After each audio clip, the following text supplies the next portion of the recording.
Hello, my friend. Welcome to Sleepy Together. I'm Susan, and I'm so very glad that you've joined us tonight.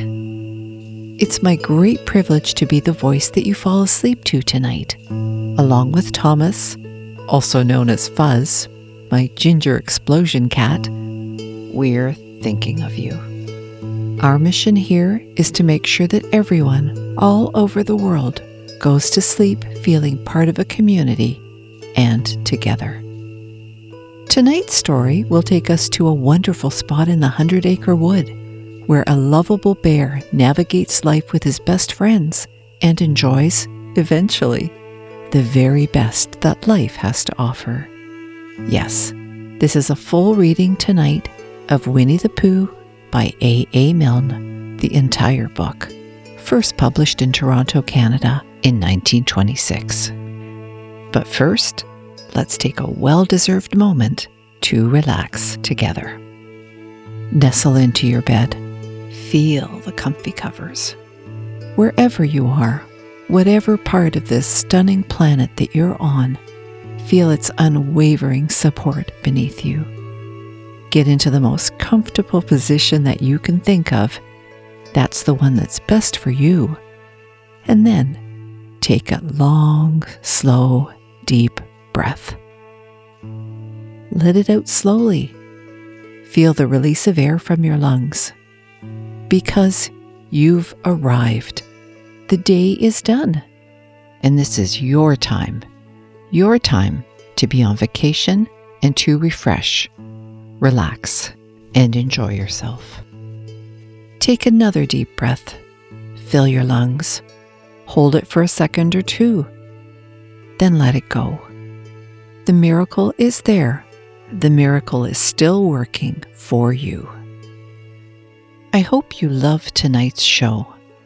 And if you do, please be sure to follow or subscribe wherever you listen so that you don't miss new episodes. It would also mean the world to us if you would share this episode with those you love, who would also love to go to sleep gently and reliably each night and be part of the Sleepy Together community. And from this very first episode, we rely on you, our wonderful listeners, amazing and kind people, to spread the word if you find value and friendship here. But now, cozy into your blankets. Know that there's a big universe of beautiful stars above us all. And above the 100 Acre Wood, too, where a lovable bear and his best friend Christopher Robin and a whole group of others are playing right now and welcoming all of us into their world. But before the 100 Acre Wood, before the honey pots and the blustery days, and the thoughtful hums of a bear of very little brain, there was a little boy and a father and a gift. These stories were written for her, his wife, and for him, Christopher Robin. And so, as A. Milne once did, we begin with a small poem for her. Winnie the Pooh by A. Milne. To her, hand in hand we come, Christopher Robin and I, to lay this book in your lap. Say you're surprised. Say you like it. Say it's just what you wanted. Because it's yours. Because we love you. Introduction. If you happen to have read another book about Christopher Robin, you may remember that he once had a swan, or the swan had Christopher Robin, I don't know which, and that he used to call this swan Pooh. That was a long time ago, and when we said goodbye, we took the name with us, as we didn't think the swan would want it anymore. Well, when Edward Bear said that he would like an exciting name all to himself, Christopher Robin said at once, without stopping to think, that he was Winnie the Pooh. And he was. So, as I have explained the Pooh part, I will now explain the rest of it. You can't be in London for long without going to the zoo. There are some people who begin the zoo at the beginning, called way in, and walk as quickly as they can past every cage until they get to the one called way out. But the nicest people go straight to the animal they love the most and stay there. So when Christopher Robin goes to the zoo, he goes to where the polar bears are, and he whispers something to the third keeper from the left, and doors are unlocked, and we wander through dark passages and up steep stairs until at last we come to the special cage, and the cage is opened, and out trots something brown and furry, and with a happy cry of, "Oh, bear!" Christopher Robin rushes into its arms. Now this bear's name is Winnie, which shows what a good name for bears it is. But the funny thing is that we can't remember whether Winnie is called after Pooh or Pooh after Winnie. We did know once, but we have forgotten. I had written as far as this when Piglet looked up and said in his squeaky voice, "What about me?" "My dear Piglet," I said, "the whole book is about you." "So, it is about Pooh," he squeaked. "You see what it is. He is jealous because he thinks Pooh is having a grand introduction all to himself. Pooh is the favorite, of course. There's no denying it. But Piglet comes in for a good many things which Pooh misses, because you can't take Pooh to school without everybody knowing it. But Piglet is so small that he slips into a pocket, where it is very comforting to feel him when you are not quite sure whether twice 7 is 12 or 22. Sometimes he slips out and has a good look in the ink pot, and in this way he has got more education than Pooh. But Pooh doesn't mind. Some have brains and some haven't, he says. And there it is. And now all the others are saying, "What about us?" So perhaps the best thing to do is stop writing introductions and get on with the book. Chapter 1, in which we are introduced to Winnie the Pooh and some bees, and the stories begin. Here is Edward Bear coming downstairs now, bump, bump, bump, on the back of his head, behind Christopher Robin. It is, as far as he knows, the only way of coming downstairs, but sometimes he feels that there really is another way, if only he could stop bumping for a moment and think of it. And then he feels that perhaps there isn't. Anyhow, here he is at the bottom, and ready to be introduced to you, Winnie the Pooh. When I first heard his name, I said, just as you are going to say, "But I thought he was a boy?" "So did I," said Christopher Robin. "Then you can't call him Winnie?" "I don't." "But you said, 'He's Winnie the Pooh.' Don't you know what 'the' means?" "Ah, yes, now I do," I said quickly. "And I hope you do too, because it is all the explanation you are going to get. Sometimes Winnie the Pooh likes a game of some sort when he comes downstairs, and sometimes he likes to sit quietly in front of the fire and listen to a story. This evening—" "What about a story?" said Christopher Robin. "What about a story?" I said. "Could you very sweetly tell Winnie the Pooh one?" "I suppose I could," I said. "What sort of stories does he like?" "About himself, because he's that sort of bear." "Oh, I see. So could you very sweetly?" "I'll try," I said. So I tried. Once upon a time, a very long time ago now, about last Friday, Winnie the Pooh lived in a forest all by himself under the name of Sanders. "What does under the name mean?"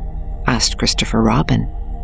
"It means he had the name over the door in gold letters and lived under it." Winnie the Pooh wasn't quite sure, said Christopher Robin. "Now I am," said a growly voice. "Then I will go on," said I. One day when he was out walking, he came to an open place in the middle of the forest, and in the middle of this place was a large oak tree, and from the top of the tree there came a loud buzzing noise. Winnie the Pooh sat down at the foot of the tree, put his head between his paws, and began to think. First of all, he said to himself, that buzzing noise means something. You don't get a buzzing noise like that, just buzzing and buzzing, without its meaning something. If there's a buzzing noise, somebody's making a buzzing noise. And the only reason for making a buzzing noise that I know of is because you're a bee. Then he thought another long time and said, and the only reason for being a bee that I know of is making honey. And then he got up and said, and the only reason for making honey is so as I can eat it. So he began to climb the tree. He climbed and he climbed and he climbed. And as he climbed, he sang a little song to himself. It went like this. Isn't it funny how a bear likes honey? Buzz, buzz, buzz. I wonder why he does. Then he climbed a little further, and a little further, and then just a little further. By that time, he had thought of another song.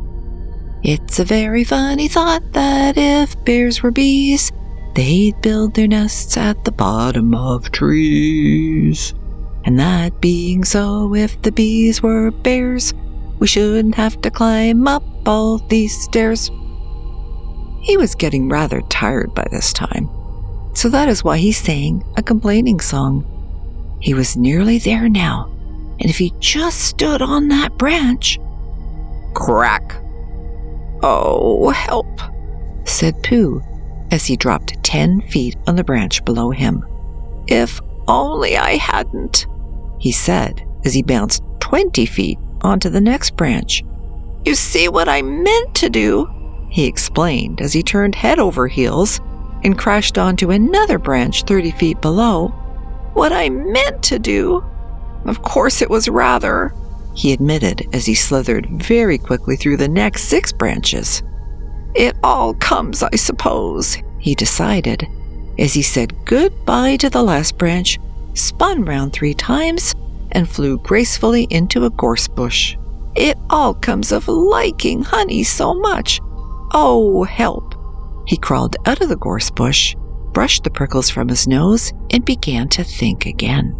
And the first person he thought of was Christopher Robin. Was that me? Said Christopher Robin in an odd voice, hardly daring to believe it. That was you. Christopher Robin said nothing, but his eyes got larger and larger, and his face got pinker and pinker. So Winnie the Pooh went round to his friend Christopher Robin, who lived behind a green door in another part of the forest. Good morning, Christopher Robin, he said. Good morning, Winnie the Pooh, said you. I wonder if you've got such a thing as a balloon about you? A balloon? Yes, I just said to myself coming along, I wonder if Christopher Robin has such a thing as a balloon about him. I just said it to myself, thinking of balloons and wondering. What do you want a balloon for? You said. Winnie the Pooh looked round to see that nobody was listening, put his paw to his mouth, and said in a deep whisper, Honey. But you don't get honey with balloons. I do, said Pooh. Well, it just happened that you had been to a party the day before at the house of your friend Piglet, and you had balloons at the party. You had had a big green balloon, and one of Rabbit's relations had had a big blue one, and had left it behind, being really too young to go to a party at all. And so you had brought the green one and the blue one home with you.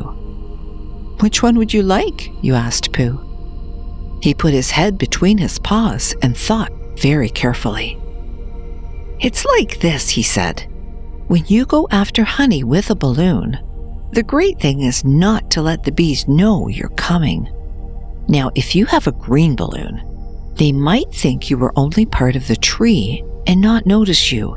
And if you have a blue balloon, they might think you were only part of the sky and not notice you. And the question is, which is most likely? Wouldn't they notice you underneath the balloon? You asked. They might or they might not, said Winnie the Pooh. "You never can tell with bees." He thought for a moment and said, "I shall try to look like a small black cloud. That will deceive them." "Then you better have the blue balloon," you said, and so it was decided. Well, you both went out with the blue balloon, and you took your gun with you, just in case, as you always did. And Winnie the Pooh went to a very muddy place that he knew of and rolled until he was black all over. And then, when the balloon was blown up as big, and you and Pooh were both holding onto the string, you let go suddenly, and Pooh Bear floated gracefully up into the sky and stayed there, level with the top of the tree and about 20 feet away from it. "Hooray!" you shouted. "Isn't that fine?" shouted Winnie the Pooh down to you. "What do I look like?" "You look like a bear holding on to a balloon," you said. "Not?" said Pooh anxiously. "Not like a small black cloud in a blue sky?" "Not very much." "Ah, well, perhaps from up here it looks different. And, as I say, you never can tell with bees." There was no wind to blow him nearer to the tree, so there he stayed. He could see the honey, he could smell the honey, but he couldn't quite reach the honey. After a little while, he called down to you. "Christopher Robin," he said in a loud whisper. "Hello! I think the bees suspect something." "What sort of thing?" "I don't know, but something tells me that they're suspicious. Perhaps they think that you're after their honey. It may be that. You never can tell with bees." There was another little silence, and then he called down to you again. "Christopher Robin!" "Yes?" "Have you an umbrella in your house?" "I think so." "I wish you would bring it out here and walk up and down with it and look at me every now and then and say, 'Tut, tut, it looks like rain.' I think if you did that, it would help the deception, which we are practicing on these bees." Well, you laughed to yourself. Silly old bear. But you didn't say it aloud, because you were so fond of him, and you went home for your umbrella. "Oh, there you are," called down Winnie the Pooh as soon as you got back to the tree. "I was beginning to get anxious. I have discovered that the bees are now definitely suspicious." "Shall I put my umbrella up?" you said. "Yes, but wait a moment. We must be practical. The important bee to deceive is the queen bee. Can you see which is the queen bee from down there?" "No." "A pity. Well, now, if you walk up and down with your umbrella saying, 'Tut, tut, it looks like rain,' I shall do what I can by singing a little cloud song, such as a cloud might sing. Go!" So while you walked up and down and wondered if it would rain, Winnie the Pooh sang this song.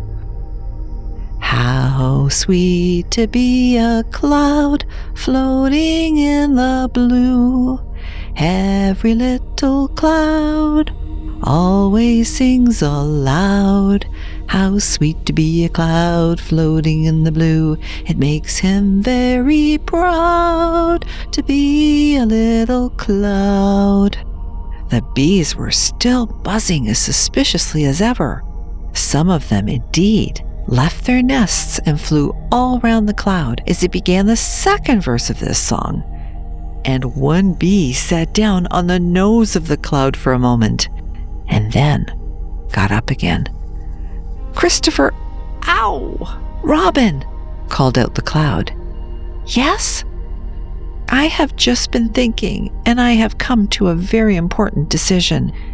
These are the wrong sort of bees." "Are they?" "Quite the wrong sort. So I should think they would make the wrong sort of honey, shouldn't you?" "Would they?" "Yes. So I think I shall come down."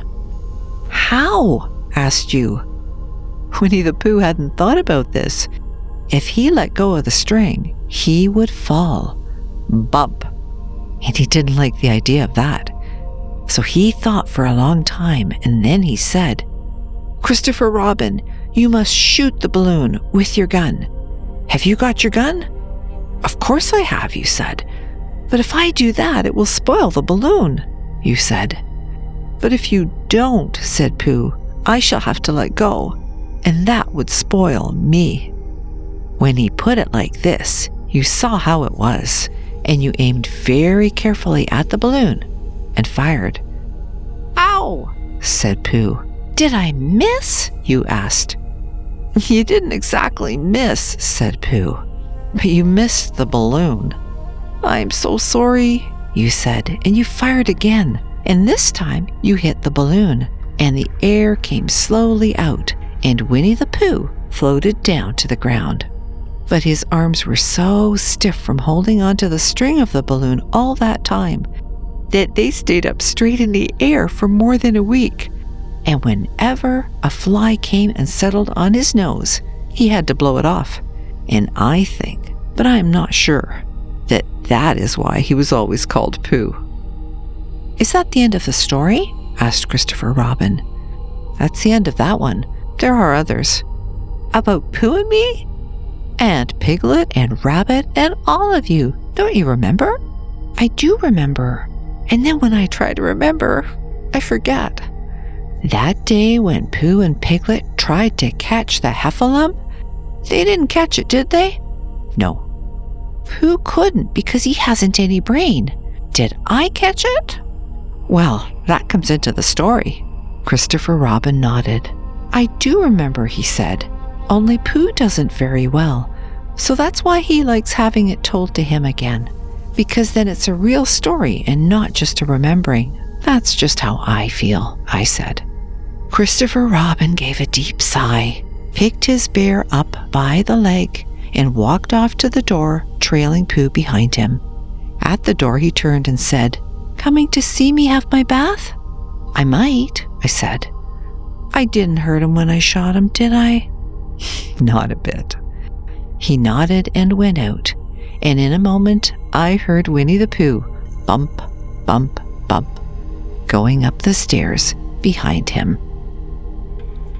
Chapter 2, in which Pooh goes visiting and gets into a tight place. Edward Bear, known to his friends as Winnie the Pooh, or Pooh for short, was walking through the forest one day, humming proudly to himself. He had made up a little hum that very morning as he was doing his stoutness exercises in front of the glass. Tra-la-la, tra-la-la, as he stretched up as high as he could go, and then tra-la-la, tra-la, oh help, la, as he tried to reach his toes. After breakfast he had said it over and over to himself until he had learned it off by heart, and now he was humming it right through properly. It went like this: tra-la-la, tra-la-la, tra-la-la, tra-la-la, rum-tum, tiddle-lum-tum, tiddle-liddle, tiddle-liddle, tiddle-liddle, tiddle-liddle, rum-tum-tum, tiddle-lum. Well, he was humming this hum to himself and walking along gaily, wondering what everybody else was doing and what it felt like being somebody else, when suddenly he came to a sandy bank, and in the bank was a large hole. "Aha!" said Pooh. "Rum-tum, tiddle-lum-tum. If I know anything about anything, that hole means rabbit," he said. "And rabbit means company," he said. "And company means food, and listening to me humming and such like. Rum-tum-tum, tiddle-lum."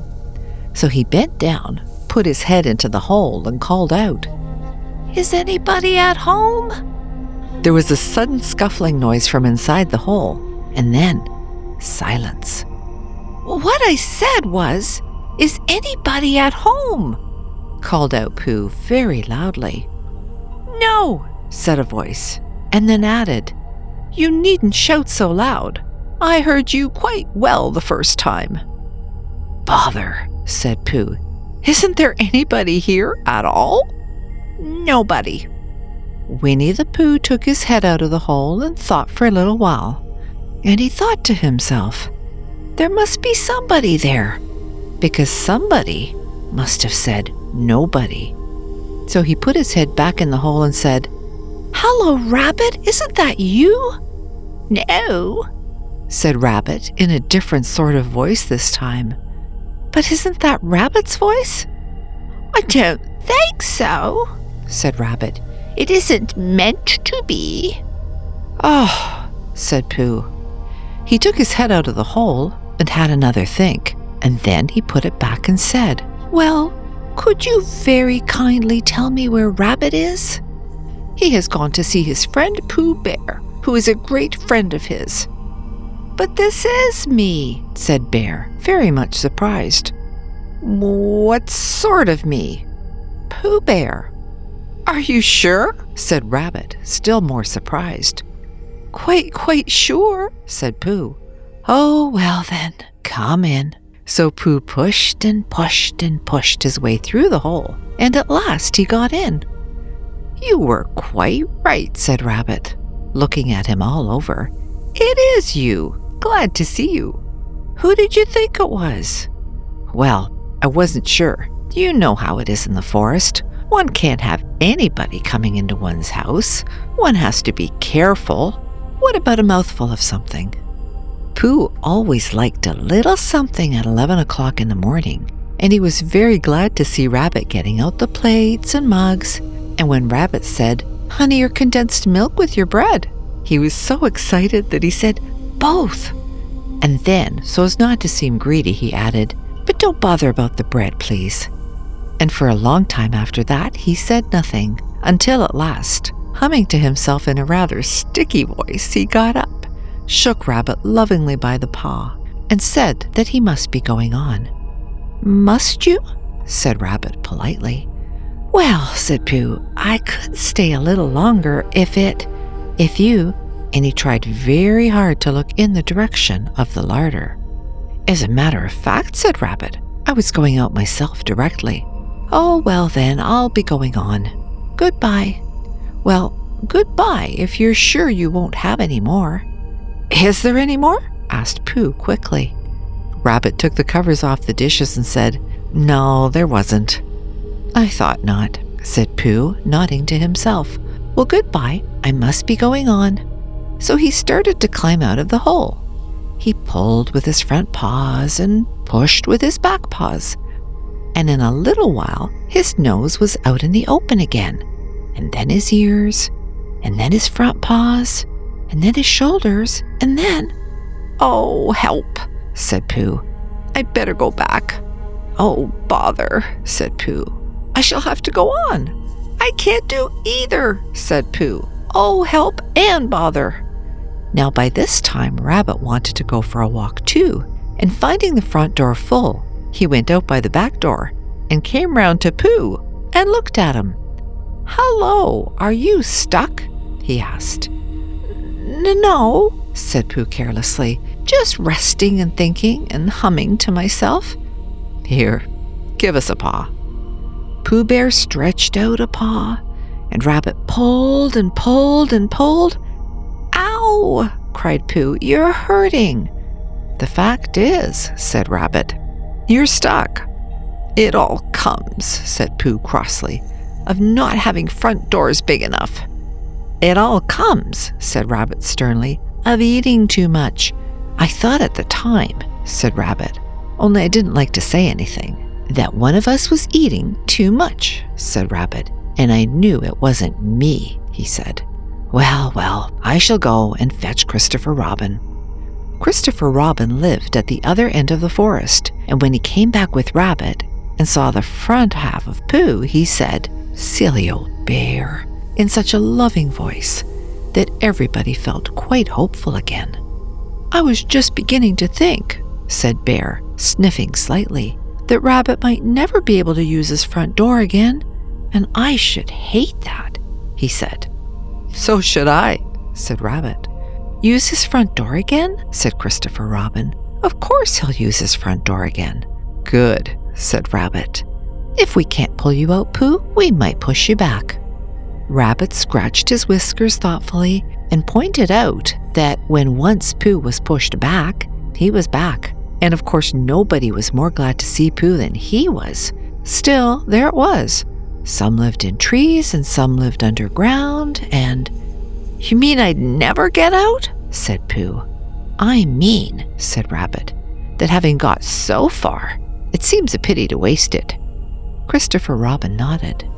"Then there's only one thing to be done," he said. "We shall have to wait for you to get thin again." "How long does getting thin take?" asked Pooh anxiously.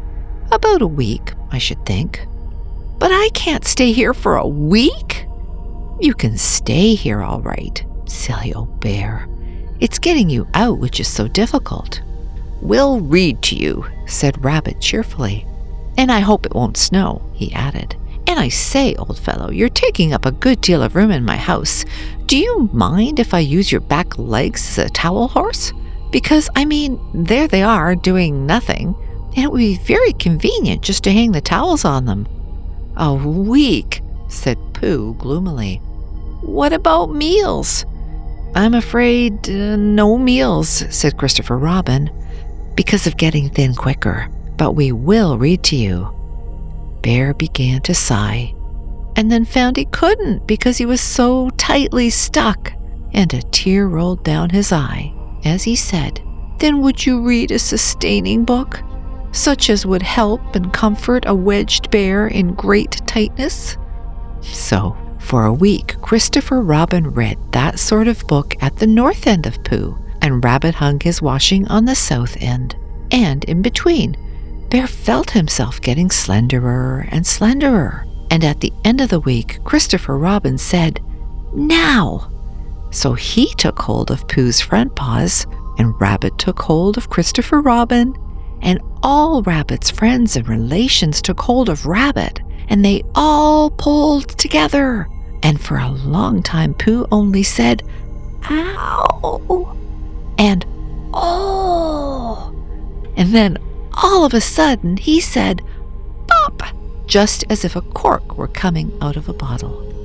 And Christopher Robin and Rabbit and all Rabbit's friends and relations went head over heels backwards, and on the top of them came Winnie the Pooh, free. So, with a nod of thanks to his friends, he went on with his walk through the forest, humming proudly to himself. But Christopher Robin looked after him lovingly and said to himself, "Silly old bear." Chapter 3, in which Pooh and Piglet go hunting and nearly catch a woozle. The Piglet lived in a very grand house in the middle of a beech tree, and the beech tree was in the middle of the forest, and the Piglet lived in the middle of the house. Next to his house was a piece of broken board which had "Trespassers W" on it. When Christopher Robin asked the Piglet what it meant, he said it was his grandfather's name and had been in the family for a long time. Christopher Robin said, "You couldn't be called Trespassers W." And Piglet says, "Yes, you could, because his grandfather was." And it was short for Trespassers Will, which was short for Trespassers William. And his grandfather had had two names in case he lost one: Trespassers after an uncle, and William after Trespassers. "I've got two names," said Christopher Robin carelessly. "Well, there you are. That proves it," said Piglet. One fine winter's day when Piglet was brushing away the snow in front of his house, he happened to look up, and there was Winnie the Pooh. Pooh was walking round and round in a circle, thinking of something else, and when Piglet called to him, he just went on walking. "Hello," said Piglet. "What are you doing?" "Hunting," said Pooh. "Hunting what?" "Tracking something," said Winnie the Pooh very mysteriously. "Tracking what?" said Piglet, coming closer. "That's just what I ask myself. I ask myself, what? What do you think you'll answer?" I shall have to wait until I catch up with it," said Winnie the Pooh. "Now look there." He pointed to the ground in front of him. "What do you see there?" "Tracks," said Piglet. "Paw marks." He gave a little squeak of excitement. "Oh, Pooh, do you think it's a woozle?" "It may be," said Pooh. "Sometimes it is, and sometimes it isn't. You never can tell with paw marks." With these few words, he went on tracking, and Piglet, after watching him for a minute or two, ran after him. Winnie the Pooh had come to a sudden stop and was bending over the tracks in a puzzled sort of way. "What's the matter?" asked Piglet. "It's a very funny thing," said Bear. "But there seem to be two animals now. This, whatever it was, has been joined by another, whatever it is, and the two of them are now proceeding in company. Would you mind coming with me, Piglet, in case they turn out to be hostile animals?" Piglet scratched his ear in a nice sort of way and said that he had nothing to do until Friday and would be delighted to come in case it really was a woozle. "You mean in case it really is two woozles," said Winnie the Pooh. And Piglet said that anyhow he had nothing to do until Friday, so off they went together. There was a small spinney of larch trees just here, and it seemed as if the two woozles, if that is what they were, had been going round the spinney. So round the spinney went Pooh and Piglet after them, Piglet passing the time by telling Pooh what his grandfather Trespassers W had done to remove stiffness after tracking, and how his grandfather Trespassers W had suffered in his later years from shortness of breath and other matters of interest, and Pooh wondering what a grandfather was like, and if perhaps this was two grandfathers they were after now, and if so, whether he would be allowed to take one home and keep it, and what Christopher Robin would say. And still the tracks went on in front of them. Suddenly, Winnie the Pooh stopped and pointed excitedly in front of him. "Look!" "What?" said Piglet with a jump, and then to show that he hadn't been frightened, he jumped up and down once or twice more in an exercising sort of way. "The tracks," said Pooh. "A third animal has joined the other two." "Pooh!" cried Piglet. "Do you think it is another woozle?" "No," said Pooh, "because it makes different marks. It is either two woozles and one, as it might be whizzle, or two, as it might be whizzles, and one, if so it is, woozle. Let us continue to follow them." So they went on, feeling just a little anxious now, in case the three animals in front of them were of hostile intent. And Piglet wished very much that his grandfather T.W. were there, instead of elsewhere. And Pooh thought how nice it would be if they met Christopher Robin suddenly but quite accidentally, and only because he liked Christopher Robin so much. And then, all of a sudden, Winnie the Pooh stopped again and licked the tip of his nose in a cooling manner, for he was feeling more hot and anxious than ever in his life before. There were 4 animals in front of them. Do you see, Piglet? Look at their tracks. 3, as it were, woozles, and 1, as it was, whizzle. Another woozle has joined them. And so it seemed to be. There were the tracks, crossing over each other here, getting muddled up with each other there, but quite plainly every now and then, the tracks of 4 sets of paws. "I think," said Piglet, when he had licked the tip of his nose too, and found that it brought very little comfort. "I think that I have just remembered something. I have just remembered something that I forgot to do yesterday, and shan't be able to do tomorrow. So I suppose I really ought to go back and do it now." "We'll do it this afternoon, and I'll come with you," said Pooh. "It isn't the sort of thing you can do in the afternoon," said Piglet quickly. "It's a very particular morning thing that has to be done in the morning, and if possible, between the hours of— what would you say the time was?" "About 12, said Winnie the Pooh, looking at the sun. "Between, as I was saying, the hours of 12 and 12:05. So really, dear old Pooh, if you'll excuse me— what's that?" Pooh looked up at the sky, and then, as he heard the whistle again, he looked up into the branches of a big oak tree, and then he saw a friend of his. "It's Christopher Robin," he said. "Ah, then you'll be all right," said Piglet. "You'll be quite safe with him. Goodbye." And he trotted off home as quickly as he could, very glad to be out of all danger again. Christopher Robin came slowly down his tree. "Silly old bear," he said. "What were you doing? First you went round the spinney twice by yourself, and then Piglet ran after you, and you went round again together, and then you were just going round a fourth time." "Wait a moment," said Winnie the Pooh, holding up his paw. He sat down and thought, in the most thoughtful way he could think. Then he fitted his paw into one of the tracks, and then he scratched his nose twice and stood up. "Yes," said Winnie the Pooh. "I see now," said Winnie the Pooh. "I have been foolish and deluded," said he, "and I am a bear of no brain at all." "You're the best bear in all the world," said Christopher Robin soothingly. "Am I?" said Pooh hopefully, and then he brightened up suddenly. "Anyhow," he said, "it is nearly luncheon time." So he went home for it. Chapter 4, in which Eeyore loses a tail and Pooh finds one.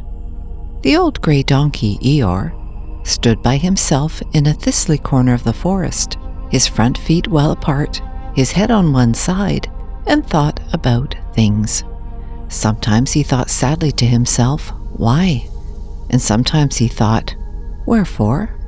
And sometimes he thought, "Inasmuch as which?" And sometimes he didn't quite know what he was thinking about. So when Winnie the Pooh came stumping along, Eeyore was very glad to be able to stop thinking for a little, in order to say, "How do you do?" in a gloomy manner to him. "And how are you?" said Winnie the Pooh. Eeyore shook his head from side to side. "Not very how," he said. "I don't seem to have felt at all how for a long time." "Dear, dear," said Pooh, "I'm sorry about that. Let's have a look at you." So Eeyore stood there, gazing sadly at the ground, and Winnie the Pooh walked all round him once. "Why, what's happened to your tail?" he said in surprise.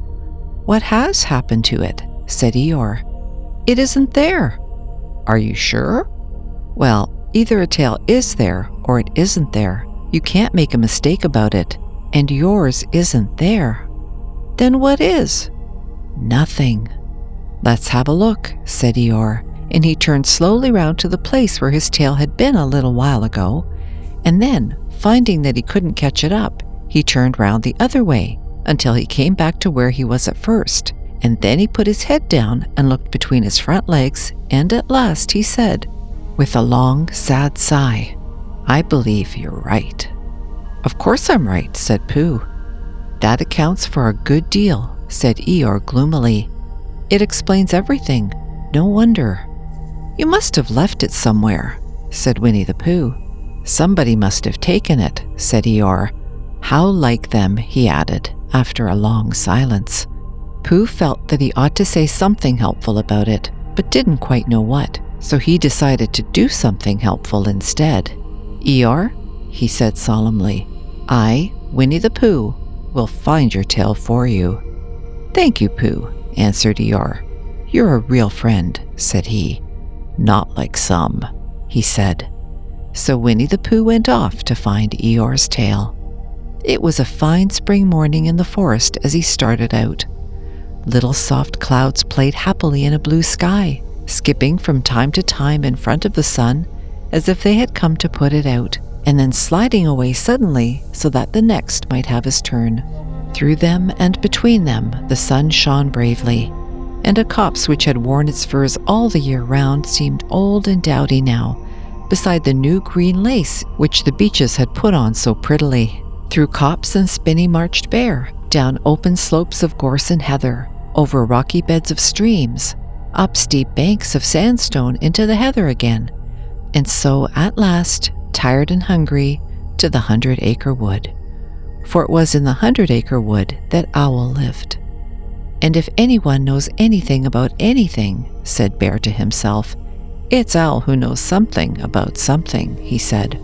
Or my name's not Winnie the Pooh, he said. Which it is, he added.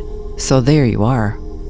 Owl lived at the Chestnuts, an old world residence of great charm, which was grander than anybody else's, or seemed so to bear, because it had both a knocker and a bell pull. Underneath the knocker there was a notice which said, "Please ring if an answer is required."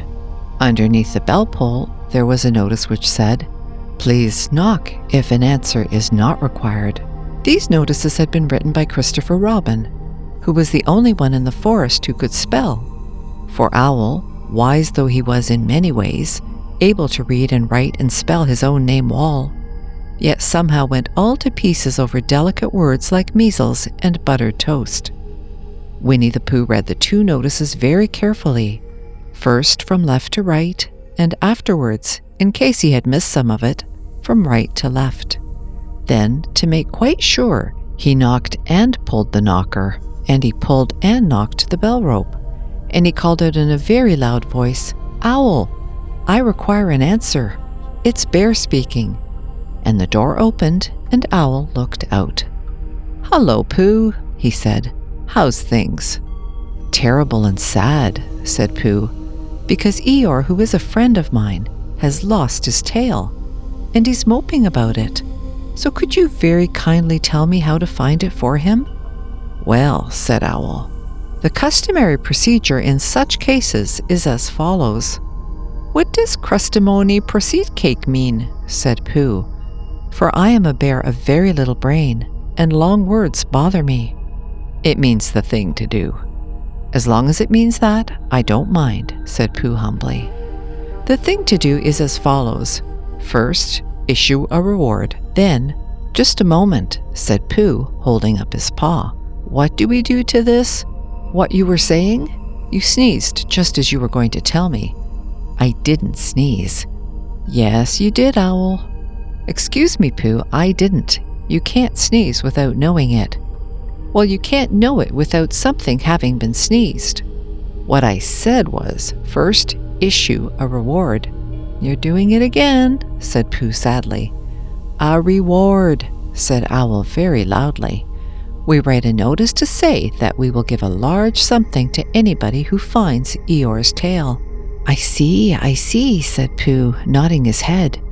"Talking about large somethings," he went on dreamily. "I generally have a small something about now, about this time in the morning," and he looked wistfully at the cupboard in the corner of Owl's parlor. "Just a mouthful of condensed milk or whatnot, with perhaps a lick of honey." "Well then," said Owl, "we write out this notice and we put it up all over the forest." "A lick of honey," murmured Bear to himself, or not, as the case may be, and he gave a deep sigh and tried very hard to listen to what Owl was saying. But Owl went on and on, using longer and longer words, until at last he came back to where he started, and he explained that the person to write out this notice was Christopher Robin. It was he who wrote the ones on my front door for me. Did you see them, Pooh? For some time now, Pooh had been saying yes and no in turn, with his eyes shut to all that Owl was saying, and having said yes, yes last time, he said no, not at all now, without really knowing what Owl was talking about. "Didn't you see them?" said Owl, a little surprised. "Come and look at them now." So they went outside, and Pooh looked at the knocker and the notice below it, and he looked at the bell rope and the notice below it, and the more he looked at the bell rope, the more he felt that he had seen something like it somewhere else, sometime before. "Handsome bell rope, isn't it?" said Owl. Pooh nodded. "It reminds me of something," he said, "but I can't think what." "Where did you get it?" "I just came across it in the forest. It was hanging over a bush, and I thought at first somebody lived there. So I rang it, and nothing happened. And then I rang it again very loudly, and it came off in my hand. And as nobody seemed to want it, I took it home and—" "Owl," said Pooh solemnly, "you made a mistake. Somebody did want it." "Who?" "Eeyore, my dear friend Eeyore. He was fond of it." "Fond of it?" attached to it," said Winnie the Pooh sadly.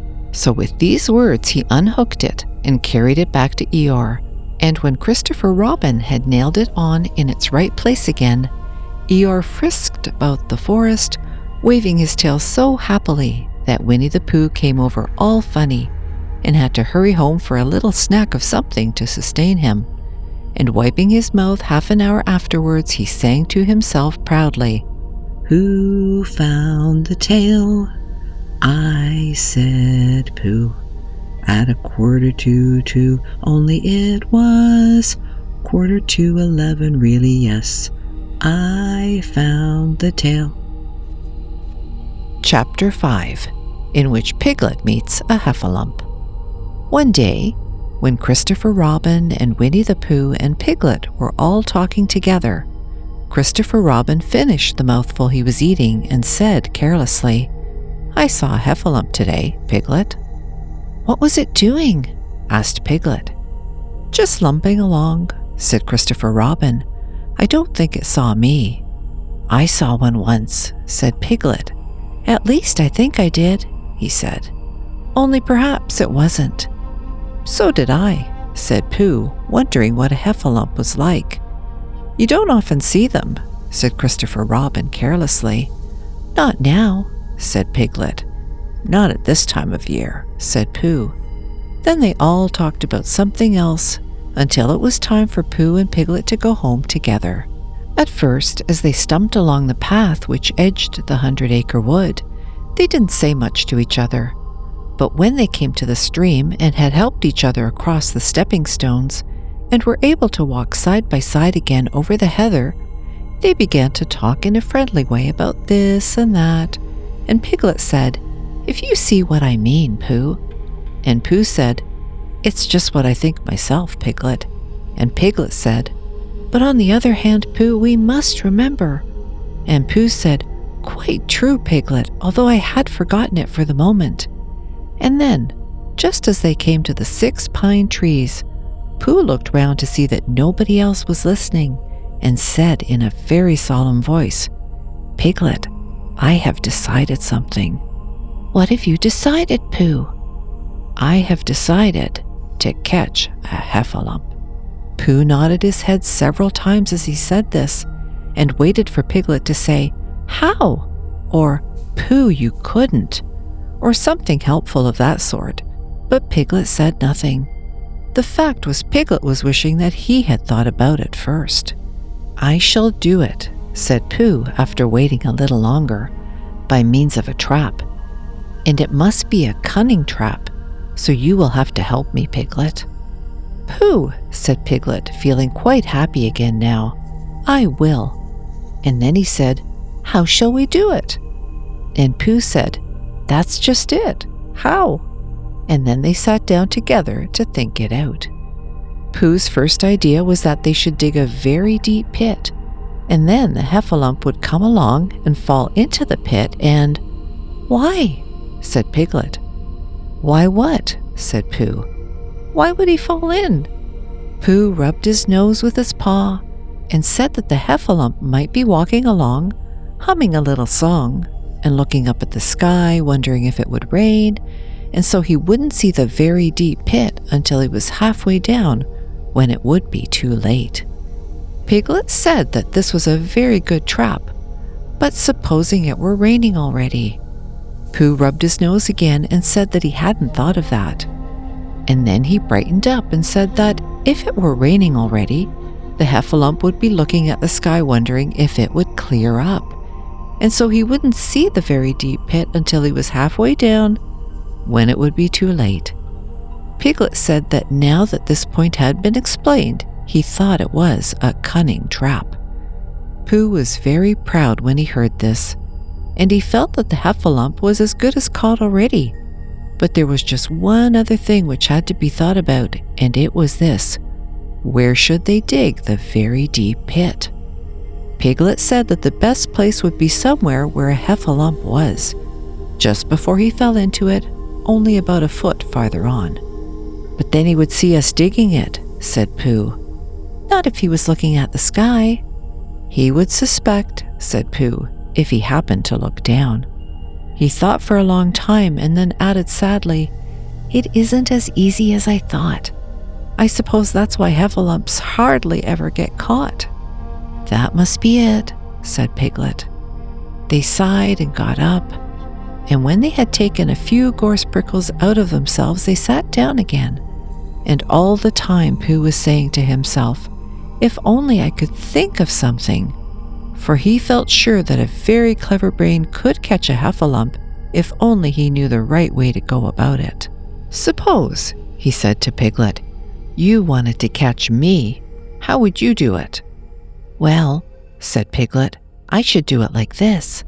I should make a trap, and I should put a jar of honey in the trap, and you would smell it, and you would go in after it, and I would go in after it," said Pooh excitedly, "only very carefully so as not to hurt myself, and I would get to the jar of honey, and I should lick round the edges first of all, pretending that there wasn't any more, you know, and then I should walk away and think about it a little, and then I should come back and start licking in the middle of the jar, and then, yes, well, never mind about that.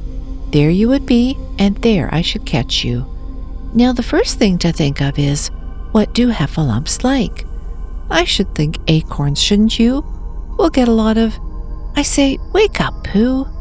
Pooh, who had gone into a happy dream, woke up with a start and said that honey was a much more trappy thing than acorns. Piglet didn't think so, and they were just going to argue about it when Piglet remembered that if they put acorns in the trap, he would have to find the acorns, but if they put honey, then Pooh would have to give up some of his own honey, so he said, "All right, honey then," just as Pooh remembered it too and was going to say, "All right, acorns." "Honey," said Piglet to himself in a thoughtful way, as if it were now settled. "I'll dig the pit while you go and get the honey." "Very well," said Pooh, and he stumped off. As soon as he got home, he went to the larder, and he stood on a chair and took down a very large jar of honey from the top shelf. It had honey written on it, but just to make sure, he took off the paper cover and looked at it, and it looked just like honey. "But you never can tell," said Pooh. "I remember my uncle saying once that he had seen cheese just this color." So he put his tongue in and took a large lick. "Yes," he said, "it is. No doubt about that. And honey, I should say, right down to the bottom of the jar. Unless, of course," he said, "somebody put cheese in at the bottom just for a joke. Perhaps I better go a little further, just in case heffalumps don't like cheese, same as me. Ah," and he gave a deep sigh. "I was right. It is honey, right the way down." Having made certain of this, he took the jar back to Piglet, and Piglet looked up from the bottom of his very deep pit and said, "Got it?" And Pooh said, "Yes, but it isn't quite a full jar." And he threw it down to Piglet, and Piglet said, "No, it isn't. Is that all you've got left?" And Pooh said, "Yes," because it was. So Piglet put the jar at the bottom of the pit and climbed out, and they went off home together. "Well, good night, Pooh," said Piglet when they had got to Pooh's house, "and we meet at 6 o'clock tomorrow morning by the pine trees and see how many heffalumps we've got in our trap." 6 o'clock, Piglet. "And have you got any string?" "No. Why do you want string?" "To lead them home with." "Oh, I think heffalumps come if you whistle." "Some do and some don't. You never can tell with heffalumps. Well, good night." "Good night." And off Piglet trotted to his house, Trespassers W, while Pooh made his preparations for bed. Some hours later, just as the night was beginning to steal away, Pooh woke up suddenly with a sinking feeling. He had had that sinking feeling before, and he knew what it meant. He was hungry. So he went to the larder, and he stood on a chair and reached up to the top shelf and found nothing. "That's funny," he thought. "I know I had a jar of honey there. A full jar full of honey right up to the top, and it had honey written on it, so that I should know it was honey. That's very funny." And then he began to wander up and down, wondering where it was, and murmuring a murmur to himself like this: "It's very, very funny, 'cause I know I had some honey, 'cause it had a label on saying honey. A galuptious full-up pot too, and I don't know where it's got to. No, I don't know where it's gone. Well, it's funny." He had murmured this to himself 3 times, in a singing sort of way, when suddenly he remembered. He had put it into the cunning trap to catch the heffalump. "Bother," said Pooh. "It all comes of trying to be kind to heffalumps." And he got back into bed. But he couldn't sleep. The more he tried to sleep, the more he couldn't. He tried counting sheep, which is sometimes a good way of getting to sleep, and as that was no good, he tried counting heffalumps. And that was worse, because every heffalump that he counted was making straight for a pot of Pooh's honey and eating it all. For some minutes he lay there miserably, but when the 587th heffalump was licking its jaws and saying to itself, "Very good honey this, I don't know when I've tasted better," Pooh could bear it no longer. He jumped out of bed, he ran out of the house, and he ran straight to the 6 pine trees. The sun was still in bed, but there was a lightness in the sky over the 100-acre wood, which seemed to show that it was waking up and would soon be kicking off the clothes. In the half-light, the pine trees looked cold and lonely, and the very deep pit seemed deeper than it was, and Pooh's jar of honey at the bottom was something mysterious, a shape and no more. But as he got nearer to it, his nose told him that it was indeed honey, and his tongue came out and began to polish up his mouth, ready for it. "Bother," said Pooh as he got his nose inside the jar. "A heffalump has been eating it." And then he thought a little and said, "Oh no, I did. I forgot." Indeed, he had eaten most of it, but there was a little left at the very bottom of the jar, and he pushed his head right in and began to lick. By and by, Piglet woke up. As soon as he woke up, he said to himself, "Oh." Then he said bravely, "Yes," and then still more bravely, "Quite so." But he didn't feel very brave, for the word which was really jiggling about in his brain was heffalumps. What was a heffalump like? Was it fierce? Did it come when you whistled? And how did it come? Was it fond of pigs at all? If it was fond of pigs, did it make any difference what sort of pig? Supposing it was fierce with pigs, would it make any difference if the pig had a grandfather called Trespassers William? He didn't know the answer to any of these questions, and he was going to see his first heffalump in about an hour from now. Of course, Pooh would be with him, and it was much more friendly with 2. But suppose heffalumps were very fierce with pigs and bears. Wouldn't it be better to pretend that he had a headache and couldn't go up to the 6 pine trees this morning? But then suppose that it was a very fine day, and there was no heffalump in the trap. Here he would be, in bed all the morning, simply wasting his time for nothing. What should he do? And then he had a clever idea. He would go up very quietly to the 6 pine trees now, peep very cautiously into the trap, and see if there was a heffalump there. And if there was, he would go back to bed. And if there wasn't, he wouldn't. So off he went. At first he thought that there wouldn't be a heffalump in the trap, and then he thought that there would. And as he got nearer, he was sure that there would, because he could hear it heffalumping about like anything. "Oh dear, oh dear, oh dear," said Piglet to himself, and he wanted to run away. But somehow, having got so near, he felt that he must just see what a heffalump was like. So he crept to the side of the trap and looked in, and all the time Winnie the Pooh had been trying to get the honey jar off his head. The more he shook it, the more tightly it stuck. "Bother," he said inside the jar, and "Oh, help," and mostly "Ow." And he tried bumping it against things, but as he couldn't see what he was bumping it against, it didn't help him. And he tried to climb out of the trap, but as he could see nothing but jar, and not much of that, he couldn't find his way. So at last he lifted up his head, jar and all, and made a loud roaring noise of sadness and despair, and it was at that moment that Piglet looked down. "Help! Help!" cried Piglet. "A heffalump! A horrible heffalump!"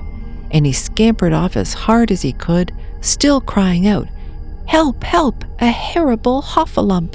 Huff! Huff! A hellable horralump! Haul! Haul! A huffable hellarump!" And he didn't stop crying and scampering until he got to Christopher Robin's house. "Whatever's the matter, Piglet?" said Christopher Robin, who was just getting up. "Hef," said Piglet, breathing so hard that he could hardly speak. "A hef, a hef, a heffalump." "Where?" "Up there," said Piglet, waving his paw. "What did it look like?" Like it had the biggest head you ever saw, Christopher Robin. A great enormous thing, like nothing. A huge big, well, I don't know, like an enormous big nothing. Like a jar." "Well," said Christopher Robin, putting on his shoes, "I shall go and look at it. Come on." Piglet wasn't afraid if he had Christopher Robin with him, so off they went. "I can hear it, can't you?" said Piglet anxiously as they got near. "I can hear something," said Christopher Robin. It was Pooh bumping his head against a tree root he had found. "There," said Piglet, "isn't it awful?" And he held on tight to Christopher Robin's hand. Suddenly Christopher Robin began to laugh, and he laughed, and he laughed, and he laughed. And while he was still laughing, crash went the heffalump's head against the tree root, smash went the jar, and out came Pooh's head again. Then Piglet saw what a foolish Piglet he had been, and he was so ashamed of himself that he ran straight off home and went to bed with a headache. But Christopher Robin and Pooh went home to breakfast together. "Oh, Bear," said Christopher Robin, "how I do love you." "So do I," said Pooh. Chapter 6, in which Eeyore has a birthday and gets 2 presents. Eeyore, the old grey donkey, stood by the side of the stream and looked at himself in the water. "Pathetic," he said. "That's what it is, pathetic." He turned and walked slowly down the stream for 20 yards, splashed across it, and walked slowly back on the other side. Then he looked at himself in the water again. "As I thought," he said. "No better from this side. But nobody minds. Nobody cares. Pathetic, that's what it is." There was a crackling noise in the bracken behind him, and out came Pooh. "Good morning, Eeyore," said Pooh. "Good morning, Pooh Bear," said Eeyore gloomily. "If it is a good morning," he said. "Which I doubt," said he. "Why, what's the matter?" "Nothing, Pooh Bear, nothing. We can't all, and some of us don't. That's all there is to it." "Can't all what?" said Pooh, rubbing his nose. "Gaiety, song and dance. Here we go round the mulberry bush." "Oh," said Pooh. He thought for a long time and then asked, "What mulberry bush is that?" "Bonhomie," went on Eeyore gloomily. "French word meaning bonhomie," he explained. "I'm not complaining, but there it is." Pooh sat down on a large stone and tried to think this out. It sounded to him like a riddle, and he was never much good at riddles, being a bear of very little brain. So he sang Coddleston Pie instead. "Coddleston, Coddleston, Coddleston Pie, a fly can't bird, but a bird can fly. Ask me a riddle and I reply. Coddleston, Coddleston, Coddleston Pie." That was the first verse. When he had finished it, Eeyore didn't actually say that he didn't like it, so Pooh very kindly sang the second verse to him. "Coddleston, Coddleston, Coddleston Pie, a fish can't whistle and neither can I. Ask me a riddle and I reply. Coddleston, Coddleston, Coddleston Pie." Eeyore still said nothing at all, so Pooh hummed the third verse quietly to himself. Coddleston, Coddleston, Coddleston pie. White as a chicken, I don't know why. Ask me a riddle and I reply. Coddleston, Coddleston, Coddleston pie. That's right, said Eeyore. Sing. Umpty tiddly umpty too. Here we go gathering nuts and may. Enjoy yourself. I am, said Pooh. Some can, said Eeyore. Why, what's the matter? Is anything the matter? You seem so sad, Eeyore. Sad? Why should I be sad? It's my birthday, the happiest day of the year. Your birthday? Said Pooh in great surprise. Of course it is. Can't you see? Look at all the presents I have had. He waved a foot from side to side. Look at the birthday cake, candles, and pink sugar. Pooh looked, first to the right and then to the left. Presents? Said Pooh. Birthday cake? Said Pooh. Where? Can't you see them? No, said Pooh. Neither can I, said Eeyore. Joke, he explained. Ha ha. Pooh scratched his head, being a little puzzled by all this. But is it really your birthday? He asked. It is. Oh, well, many happy returns of the day, Eeyore. And many happy returns to you, Pooh Bear. But it isn't my birthday. No, it's mine. But you said many happy returns. Well, why not? You don't always want to be miserable on my birthday, do you? Oh, I see, said Pooh. It's bad enough, said Eeyore, almost breaking down. Being miserable myself, what with no presents and no cake and no candles, and no proper notice taken of me at all. But if everybody else is going to be miserable too, this was too much for Pooh. Stay there, he called to Eeyore, as he turned and hurried back home as quick as he could, for he felt that he must get poor Eeyore a present of some sort at once, and he could always think of a proper one afterwards. Outside his house, he found Piglet jumping up and down, trying to reach the knocker. Hello, Piglet, he said. Hello, Pooh, said Piglet. What are you trying to do? I was trying to reach the knocker, said Piglet. I just came round. Let me do it for you, said Pooh kindly. So he reached up and knocked at the door. I have just seen Eeyore, he began, and poor Eeyore is in a very sad condition because it's his birthday and nobody has taken any notice of it. And he's very gloomy. You know what Eeyore is. And there he was, and what a long time whoever lives here is answering this door. And he knocked again. But Pooh, said Piglet, it's your own house. Oh, said Pooh, so it is, he said. Well, let's go in. So in they went. The first thing Pooh did was go to the cupboard to see if he had quite a small jar of honey left. And he had, so he took it down. I'm giving this to Eeyore, he explained, as a present. What are you going to give? Couldn't I give it too? Said Piglet. From both of us? No, said Pooh.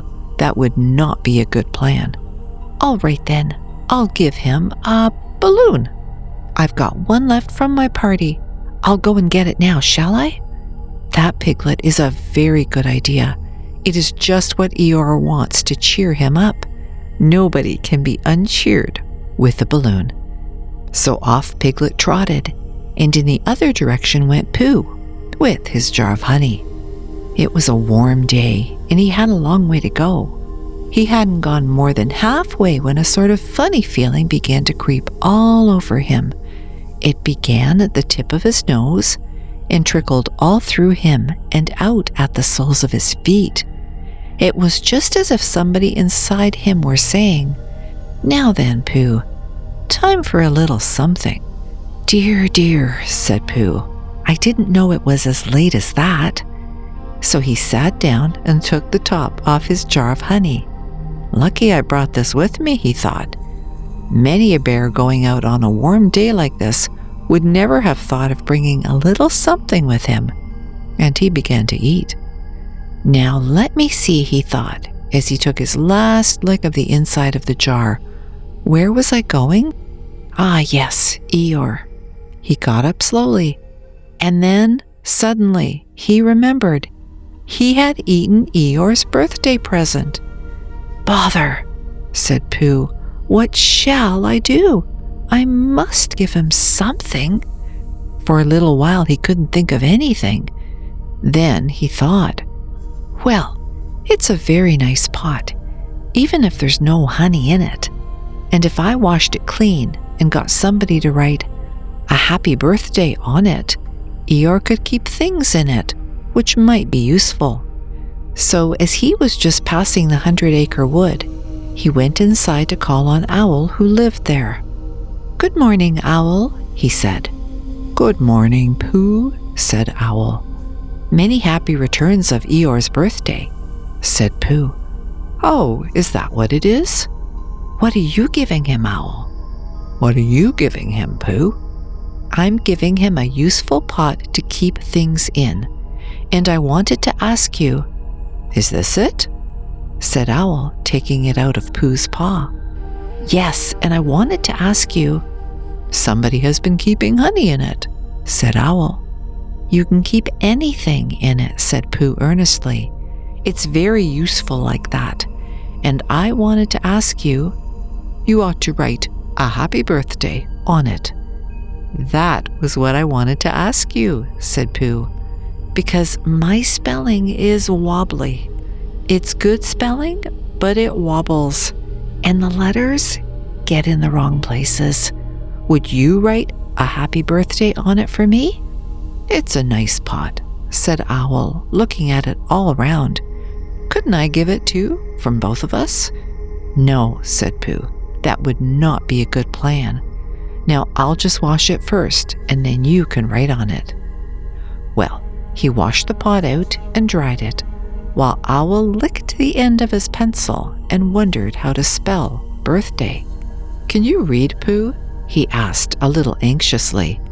There's a notice about knocking and ringing outside my door, which Christopher Robin wrote.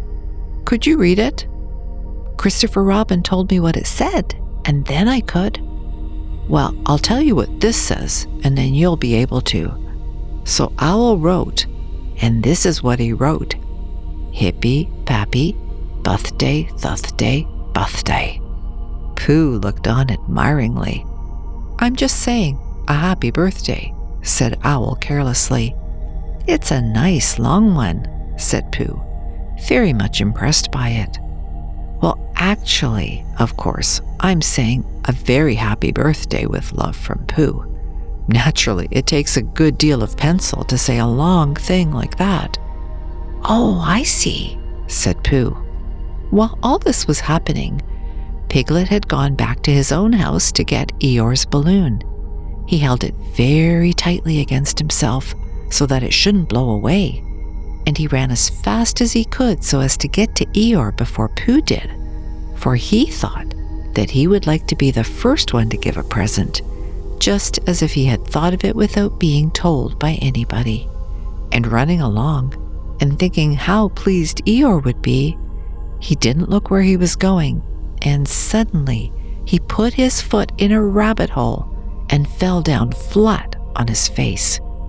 Bang! Piglet lay there wondering what had happened.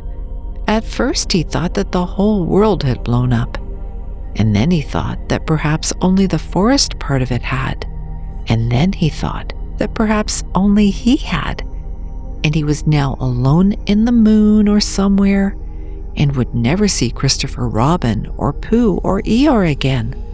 And then he thought, well, even if I'm in the moon, I needn't be face downwards all the time.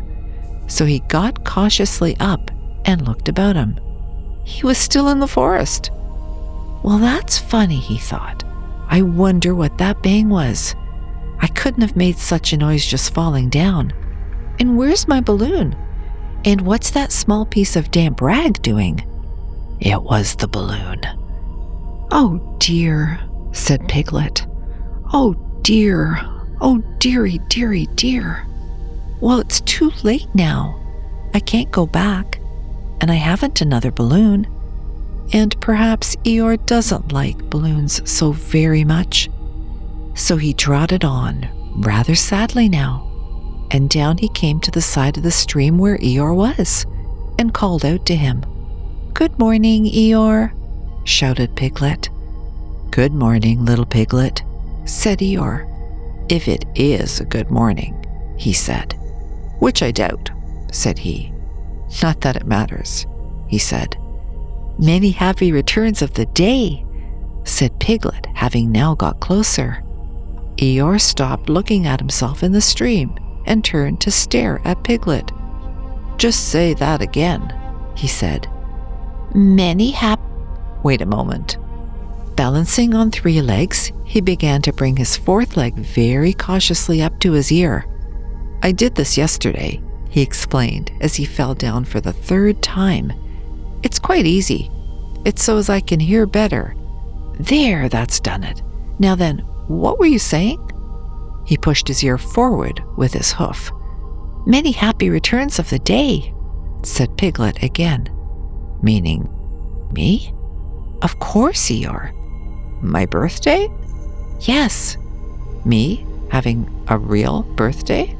"Yes, Eeyore, and I've brought you a present." Eeyore took down his right hoof from his right ear, turned round, and with great difficulty put up his left hoof. "I must have that in the other ear," he said. "Now then." "A present," said Piglet very loudly. "Meaning me again?" "Yes." "My birthday? Still?" "Of course, Eeyore." "Me going on? Having a real birthday?" "Yes, Eeyore, and I brought you a balloon." "Balloon?" said Eeyore. "You did say balloon? One of those big colored things you blow up? Gaiety, song and dance, here we are and there we are?" "Yes, but I'm very sorry, Eeyore, but when I was running along to bring it to you, I fell down." "Dear, dear, how unlucky. You ran too fast, I expect. You didn't hurt yourself, little Piglet?" "No, but oh, Eeyore, I burst the balloon." There was a very long silence. "My balloon?" said Eeyore at last. Piglet nodded. "My birthday balloon?" "Yes, Eeyore," said Piglet, sniffing a little. "Here it is, with many happy returns of the day." And he gave Eeyore the small piece of damp rag. "Is this it?" said Eeyore, a little surprised. Piglet nodded. "My present?" Piglet nodded again. "The balloon?" "Yes." "Thank you, Piglet," said Eeyore. "You don't mind my asking," he went on, "but what color was this balloon when it was a balloon?" "Red." "I just wondered. Red," he murmured to himself. "My favorite color. How big was it?" "About as big as me." "I just wondered. Almost as big as Piglet," he said to himself sadly. "My favorite size. Well, well." Piglet felt very miserable and didn't know what to say. He was still opening his mouth to begin something, and then deciding that it wasn't any good saying that, when he heard a shout from the other side of the river, and there was Pooh. "Many happy returns of the day," called out Pooh, forgetting that he had said it already. "Thank you, Pooh. I'm having them," said Eeyore gloomily.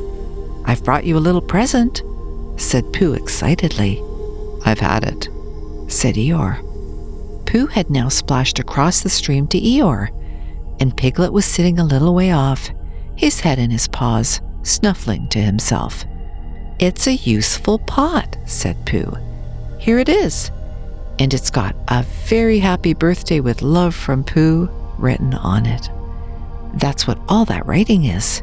And it's for putting things in. There." When Eeyore saw the pot, he became quite excited. "Why," he said, "I believe my balloon will just go into that pot." "Oh no, Eeyore," said Pooh. "Balloons are much too big to go into pots. What you do with the balloon is you hold the balloon." "Not mine," said Eeyore proudly. "Look, Piglet." And as Piglet looked sorrowfully round, Eeyore picked the balloon up with his teeth and placed it carefully in the pot, picked it out and put it on the ground, and then picked it up again and put it carefully back. "So it does," said Pooh. "It goes in." "So it does," said Piglet. "And it comes out." "Doesn't it?" said Eeyore. "It goes in and out like anything." "I'm very glad," said Pooh happily, "that I thought of giving you a useful pot to put things in." "I'm very glad," said Piglet happily, "that I thought of giving you something to put in a useful pot." But Eeyore wasn't listening. He was taking the balloon out and putting it back again, as happy as could be. "And didn't I give him anything?" asked Christopher Robin sadly. "Of course you did," I said. "You gave him, don't you remember? A little. I gave him a box of paints to paint things with. That was it." "Why didn't I give it to him in the morning?" "You were so busy getting his party ready for him. He had a cake with icing on the top, and 3 candles, and his name in pink sugar, and—" "Yes, I remember," said Christopher Robin. Chapter 7, in which Kanga and Baby Roo come to the forest, and Piglet has a bath. Nobody seemed to know where they came from, but there they were in the forest, Kanga and Baby Roo. When Pooh asked Christopher Robin, "How did they come here?" Christopher Robin said, "In the usual way, if you know what I mean, Pooh." And Pooh, who didn't, said, "Oh." Then he nodded his head twice and said, "In the usual way. Ah." Then he went to call upon his friend Piglet to see what he thought about it. And at Piglet's house he found Rabbit, so they all talked about it together. "What I don't like about it is this," said Rabbit. "Here we are, you, Pooh, and you, Piglet, and me, and suddenly—" "And Eeyore," said Pooh. "And Eeyore, and then suddenly—" "And Owl," said Pooh. "And Owl, and then all of a sudden—" "Oh, and Eeyore," said Pooh. "I was forgetting him." "Here we are," said Rabbit very slowly and carefully, "all of us. And then suddenly we wake up one morning, and what do we find? We find a strange animal among us. An animal of whom we have never even heard before. An animal who carries her family about with her in her pocket. Suppose I carried my family about with me in my pocket. How many pockets should I want?" 16, said Piglet. 17, isn't it? Said Rabbit. And one more for a handkerchief. That's 18. 18 pockets in one suit? I haven't time. There was a long and thoughtful silence, and then Pooh, who had been frowning very hard for some minutes, said, "I make it 15. "What?" said Rabbit. 15. 15 what? "Your family." "What about them?" Pooh rubbed his nose and said that he thought Rabbit had been talking about his family. "Did I?" said Rabbit carelessly. "Yes, you said—" "Never mind, Pooh," said Piglet impatiently. "The question is, what are we to do about Kanga?" "Oh, I see," said Pooh. "The best way," said Rabbit, "would be this. The best way would be to steal Baby Roo and hide him, and then when Kanga says, 'Where's Baby Roo?' we say, 'Aha!'" "Aha!" said Pooh, practicing. "Aha! Aha! Of course," he went on, "we could say, 'Aha!' even if we hadn't stolen Baby Roo." "Pooh," said Rabbit kindly, "you haven't any brain." "I know," said Pooh humbly. "We say, 'Aha!' so that Kanga knows that we know where Baby Roo is. 'Aha!' means we'll tell you where Baby Roo is if you promise to go away from the forest and never come back. Now don't talk while I think." Pooh went into a corner and tried saying, "Aha!" in that sort of voice. Sometimes it seemed to him that it did mean what Rabbit said, and sometimes it seemed to him that it didn't. I suppose it's just practice, he thought. I wonder if Kanga will have to practice too, so as to understand it. There's just one thing, said Piglet, fidgeting a bit. I was talking to Christopher Robin, and he said that a Kanga was generally regarded as one of the fiercer animals. I am not frightened of fierce animals in the ordinary way, but it is well known that if one of the fiercer animals is deprived of its young, it becomes as fierce as two of the fiercer animals, in which case, aha, is perhaps a foolish thing to say. Piglet, said Rabbit, taking out a pencil and licking the end of it, you haven't any pluck. It is hard to be brave, said Piglet, sniffing slightly, when you're only a very small animal. Rabbit, who had begun to write very busily, looked up and said, It is because you are a very small animal that you will be useful in the adventure before us. Piglet was so excited at the idea of being useful that he forgot to be frightened any more. And when Rabbit went on to say that Kangas were only fierce during the winter months, being at other times of an affectionate disposition, he could hardly sit still. He was so eager to begin being useful at once. What about me? Said Pooh sadly. I suppose I shan't be useful? Never mind, Pooh, said Piglet comfortingly.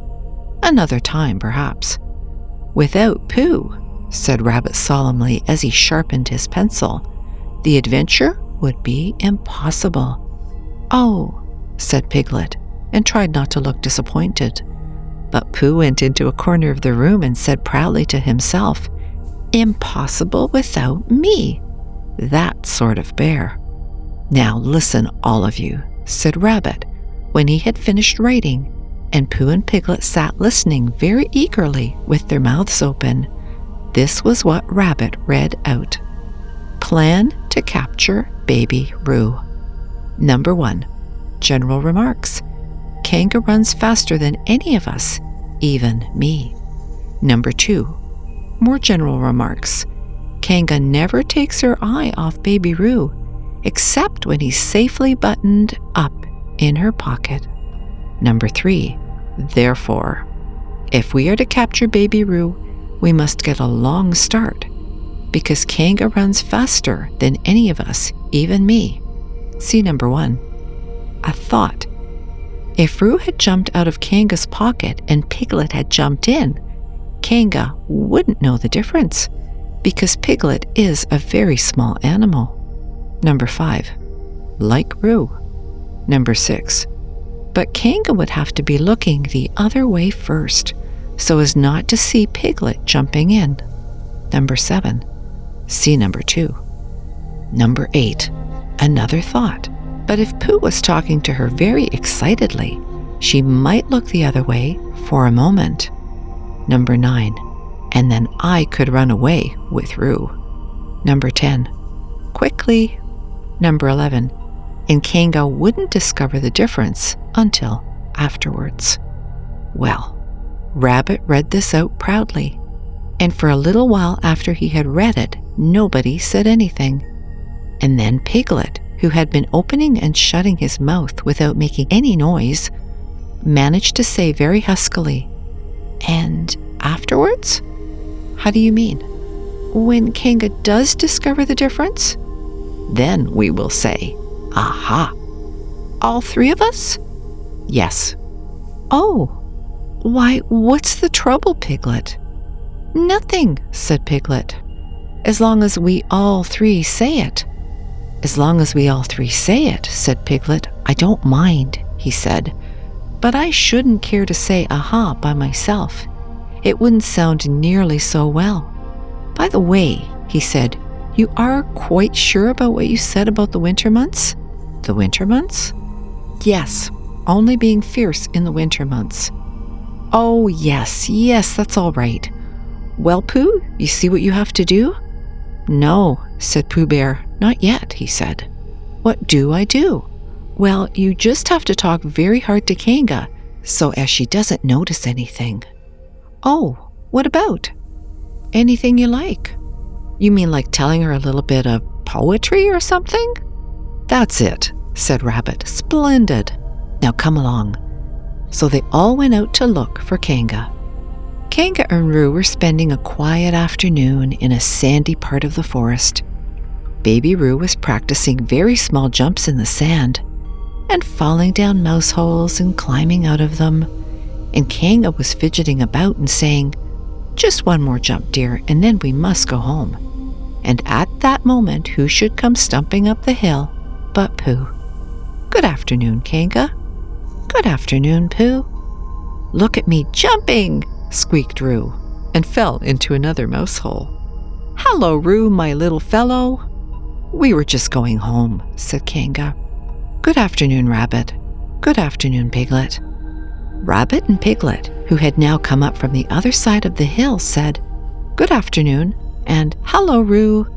And Roo asked them to look at him jumping, so they stayed and looked. And Kanga looked too. "Oh, Kanga," said Pooh, after Rabbit had winked at him twice, "I don't know if you are interested in poetry at all?" "Hardly at all," said Kanga. "Oh," said Pooh. "Roo dear, just one more jump and then we must go home." There was a short silence while Roo fell down another mouse hole. "Go on," said Rabbit in a loud whisper behind his paw. "Talking of poetry," said Pooh, "I made up a little piece as I was coming along. It went like this. Now let me see." "Fancy," said Kanga. "Now, Roo dear." "You'll like this piece of poetry," said Rabbit. "You'll love it," said Piglet. "You must listen very carefully," said Rabbit. "So as not to miss any of it," said Piglet. "Oh, yes," said Kanga, but she still looked at Baby Roo. "How did it go, Pooh?" said Rabbit. Pooh gave a little cough and began. "Lines written by a bear of very little brain. On Monday when the sun is hot, I wonder to myself a lot. Now is it true or is it not, that what is which and which is what? On Tuesday when it hails and snows, the feeling on me grows and grows, that hardly anybody knows if those are these or these are those. On Wednesday when the sky is blue and I have nothing else to do, I sometimes wonder if it's true that who is what and what is who. On Thursday when it starts to freeze and hoarfrost twinkles on the trees, how very readily one sees that these are whose, but whose are these. On Friday—" "Yes, it is, isn't it?" said Kanga, not waiting to hear what happened on Friday. "Just one more jump, Roo, dear, and then we really must be going." Rabbit gave Pooh a hurrying up sort of nudge. "Talking of poetry," said Pooh quickly, "have you ever noticed that tree right over there?" "Where?" said Kanga. "Now, Roo." "Right over there," said Pooh, pointing behind Kanga's back. "No," said Kanga. "Now jump in, Roo dear, and we'll go home." "You ought to look at that tree right over there," said Rabbit. "Shall I lift you in, Roo?" And he picked up Roo in his paws. "I can see a bird in it from here," said Pooh. "Or is it a fish?" "You ought to see that bird from here," said Rabbit, "unless it's a fish." "It isn't a fish, it's a bird," said Piglet. "So it is," said Rabbit. "Is it a starling or a blackbird?" said Pooh. "That's the whole question," said Rabbit. "Is it a blackbird or a starling?" And then at last Kanga did turn her head to look. And the moment that her head was turned, Rabbit said in a loud voice, "In you go, Roo." And in jumped Piglet into Kanga's pocket, and off scampered Rabbit with Roo in his paws as fast as he could. "Why, where's Rabbit?" said Kanga, turning round again. "Are you all right, Roo dear?" Piglet made a squeaky Roo noise from the bottom of Kanga's pocket. "Rabbit had to go away," said Pooh. "I think he thought of something he had to go and see about suddenly." "And Piglet?" "I think Piglet thought of something at the same time. Suddenly." "Well, we must be getting home," said Kanga. "Goodbye, Pooh," and in 3 large jumps she was gone. Pooh looked after her as she went. I wish I could jump like that, he thought. Some can and some can't. That's how it is. But there were moments when Piglet wished that Kanga couldn't. Often, when he had had a long walk home through the forest, he had wished that he were a bird. But now he thought jerkily to himself at the bottom of Kanga's pocket, "If this is flying, I shall never really take to it." And as he went up in the air, he said, "Oh!" And as he came down, he said, "Ow!" And he was saying, "Oh, ow! Oh, ow! Oh, ow!" all the way to Kanga's house. Of course, as soon as Kanga unbuttoned her pocket, she saw what had happened. Just for a moment, she thought she was frightened, and then she knew she wasn't, for she felt quite sure that Christopher Robin would never let any harm happen to Roo. So she said to herself, "If they are having a joke with me, I will have a joke with them." "Now then, Roo dear," she said as she took Piglet out of her pocket. "Bedtime." "Aha," said Piglet, as well as he could after his terrifying journey. But it wasn't a very good aha, and Kanga didn't seem to understand what it meant. "Bath first," said Kanga in a cheerful voice. "Aha," said Piglet again, looking round anxiously for the others. But the others weren't there. Rabbit was playing with Baby Roo in his own house and feeling more fond of him every minute. And Pooh, who had decided to be a Kanga, was still at the sandy place on the top of the forest practicing jumps. "I am not at all sure," said Kanga in a thoughtful voice, "that it wouldn't be a good idea to have a cold bath this evening. Would you like that, Roo, dear?"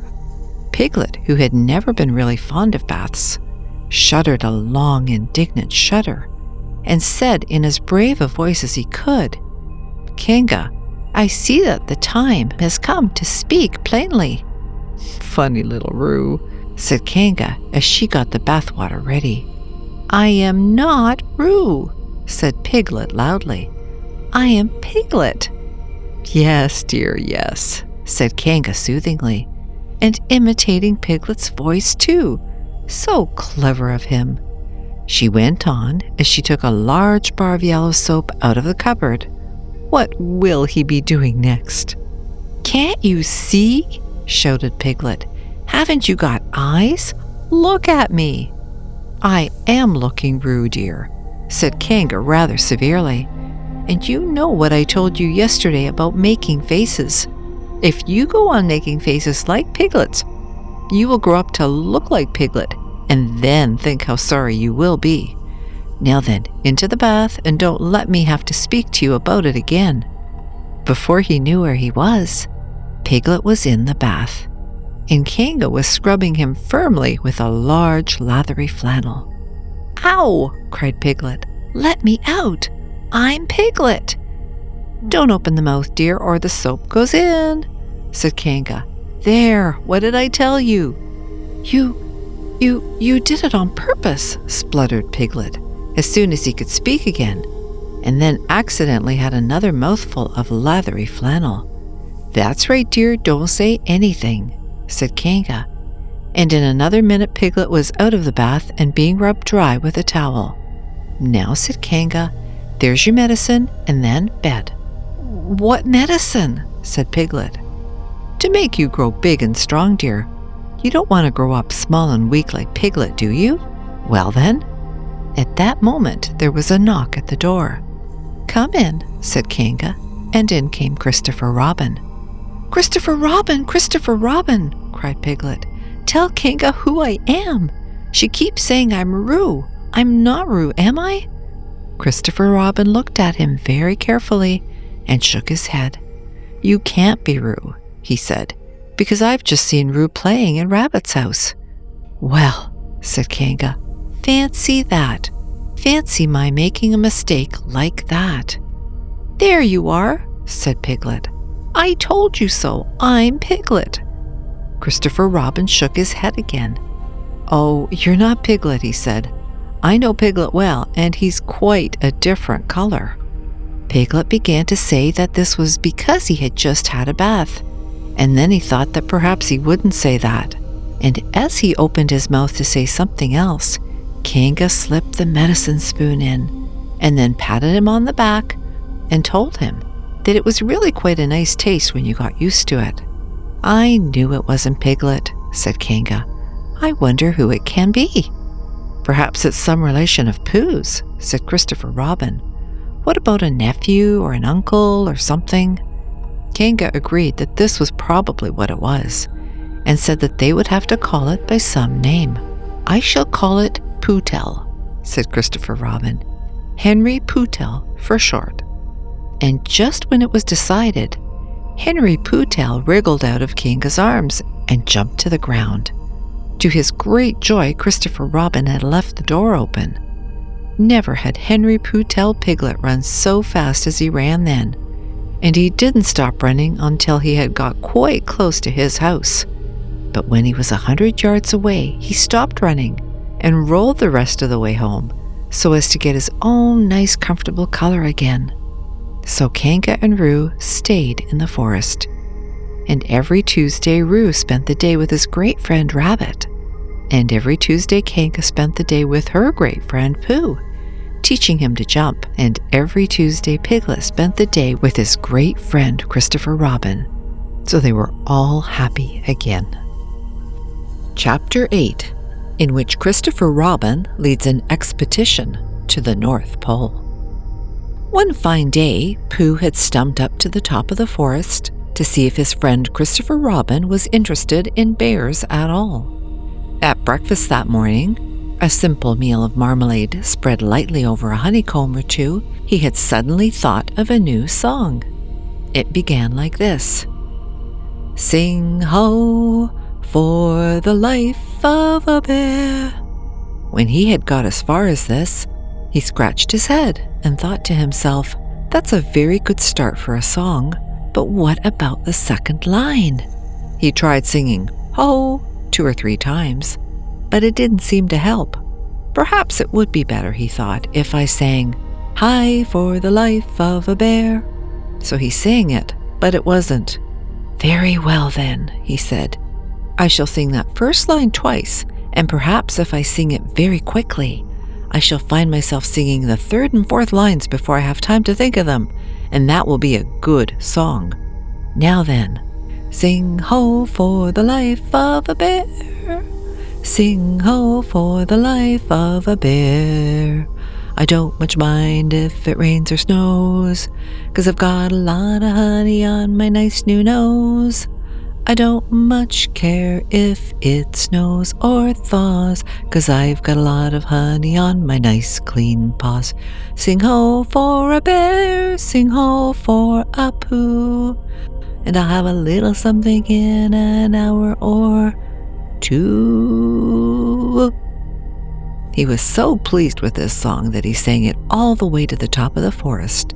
And if I go on singing it much longer, he thought, it will be time for the little something, and then the last line won't be true. So he turned it into a hum instead. Christopher Robin was sitting outside his door, putting on his big boots.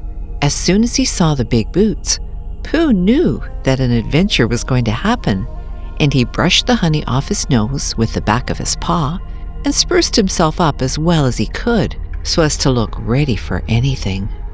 "Good morning, Christopher Robin," he called out. "Hello, Pooh Bear. I can't get this boot on." "That's bad," said Pooh. "Do you think you could very kindly lean against me? 'Cause I keep pulling so hard that I fall over backwards." Pooh sat down, dug his feet into the ground, and pushed hard against Christopher Robin's back, and Christopher Robin pushed hard against his, and pulled at his boot until he had got it on. "And that's that," said Pooh. "What do we do next?" "We are all going on an expedition," said Christopher Robin, as he got up and brushed himself. "Thank you, Pooh." "Going on an expedition?" said Pooh eagerly. "I don't think I've ever been on one of those. Where are we going to on this expedition?" Expedition, silly old bear. It's got an X in it. Oh, said Pooh. I know, but he didn't really. We're going to discover the North Pole. Oh, said Pooh again. What is the North Pole? He asked. It's just a thing you discover, said Christopher Robin carelessly, not being quite sure himself. Oh, I see, said Pooh. Are bears any good at discovering it? Of course they are. And Rabbit and Kanga and all of you. It's an expedition. That's what an expedition means. A long line of everybody. You'd better tell the others to get ready while I see if my gun's all right. And we must all bring provisions. Bring what? Things to eat. Oh, said Pooh happily. I thought you said provisions. I'll go and tell them. And he stumped off. The first person he met was Rabbit. Hello, Rabbit, he said. Is that you? Let's pretend it isn't, said Rabbit, and see what happens. I've got a message for you. I'll give it to him. We are all going on an expedition with Christopher Robin. What is it when we're on it? A sort of boat, I think, said Pooh. Oh, that sort. Yes, and we're going to discover a pole or something. Or was it a mole? Anyhow, we're going to discover it. We are we? Said Rabbit. Yes, and we've got to bring things to eat with us, in case we want to eat them. Now I'm going down to Piglet's. Tell Kanga, will you? He left Rabbit and hurried down to Piglet's house. The Piglet was sitting on the ground at the door of his house, blowing happily at a dandelion, and wondering whether it would be this year, next year, sometime, or never. He had just discovered that it would be never, and was trying to remember what it was, and hoping it wasn't anything nice, when Pooh came up. Oh, Piglet, said Pooh excitedly, we're going on an expedition, all of us, with things to eat, to discover something. To discover what? Said Piglet anxiously. Oh, just something. Nothing fierce? Christopher Robin didn't say anything about fierce. He just said it had an X. It isn't their necks I mind, said Piglet earnestly. It's their teeth. But if Christopher Robin is coming, I don't mind anything. In a little while they were already at the top of the forest, and the expedition started. First came Christopher Robin and Rabbit, then Piglet and Pooh, then Kanga with Roo in her pocket and Owl, then Eeyore, and at the end, in a long line, all of Rabbit's friends and relations. I didn't ask them, explained Rabbit carelessly. They just came. They always do. They can march at the end after Eeyore. What I say, said Eeyore, is that it's unsettling. I didn't want to come on this expo, what Pooh said. I only came to oblige. But here I am, and if I am the end of the expo, what we're talking about, then let me be the end. But if every time I want to sit down for a little rest, I have to brush away half a dozen of Rabbit's smaller friends and relations first, then this isn't an whatever it is, at all. It's simply a confused noise. That's what I say. I see what Eeyore means, said Owl. If you ask me, I'm not asking anybody, said Eeyore. I'm just telling everybody. We can look for the North Pole, or we can play Here We Go Gathering Nuts in May with the end part of an ant's nest. It's all the same to me. There was a shout from the top of the line. Come on, called Christopher Robin. Come on, called Pooh and Piglet. Come on, called Owl. We're starting, said Rabbit. I must go. And he hurried off to the front of the expedition with Christopher Robin. All right, said Eeyore. We're going, only don't blame me. So off they all went to discover the pole, and as they walked, they chattered to each other of this and that, all except Pooh, who was making up a song. This is the first verse, he said to Piglet when he was ready with it. First verse of what? My song. What song? This one. Which one? Well, if you listen, Piglet, you'll hear it. How do you know I'm not listening? Pooh couldn't answer that one, so he began to sing. They all went off to discover the pole, Owl and Piglet and Rabbit and all. It's a thing you discover, as I've been told, by Owl and Piglet and Rabbit and all. Eeyore, Christopher Robin, and Pooh, and Rabbit's relations all went too, and where the pole was none of them knew. Sing hey for Owl and Rabbit and all. Hush, said Christopher Robin, turning round to Pooh. We're just coming to a dangerous place. Hush, said Pooh, turning quickly round to Piglet. Hush, said Piglet to Kanga. Hush, said Kanga to Owl, while Roo said hush several times to himself very quietly. Hush, said Owl to Eeyore. Hush, said Eeyore in a terrible voice to all Rabbit's friends and relations. And hush, they said hastily to each other all down the line, until it got to the last one of all.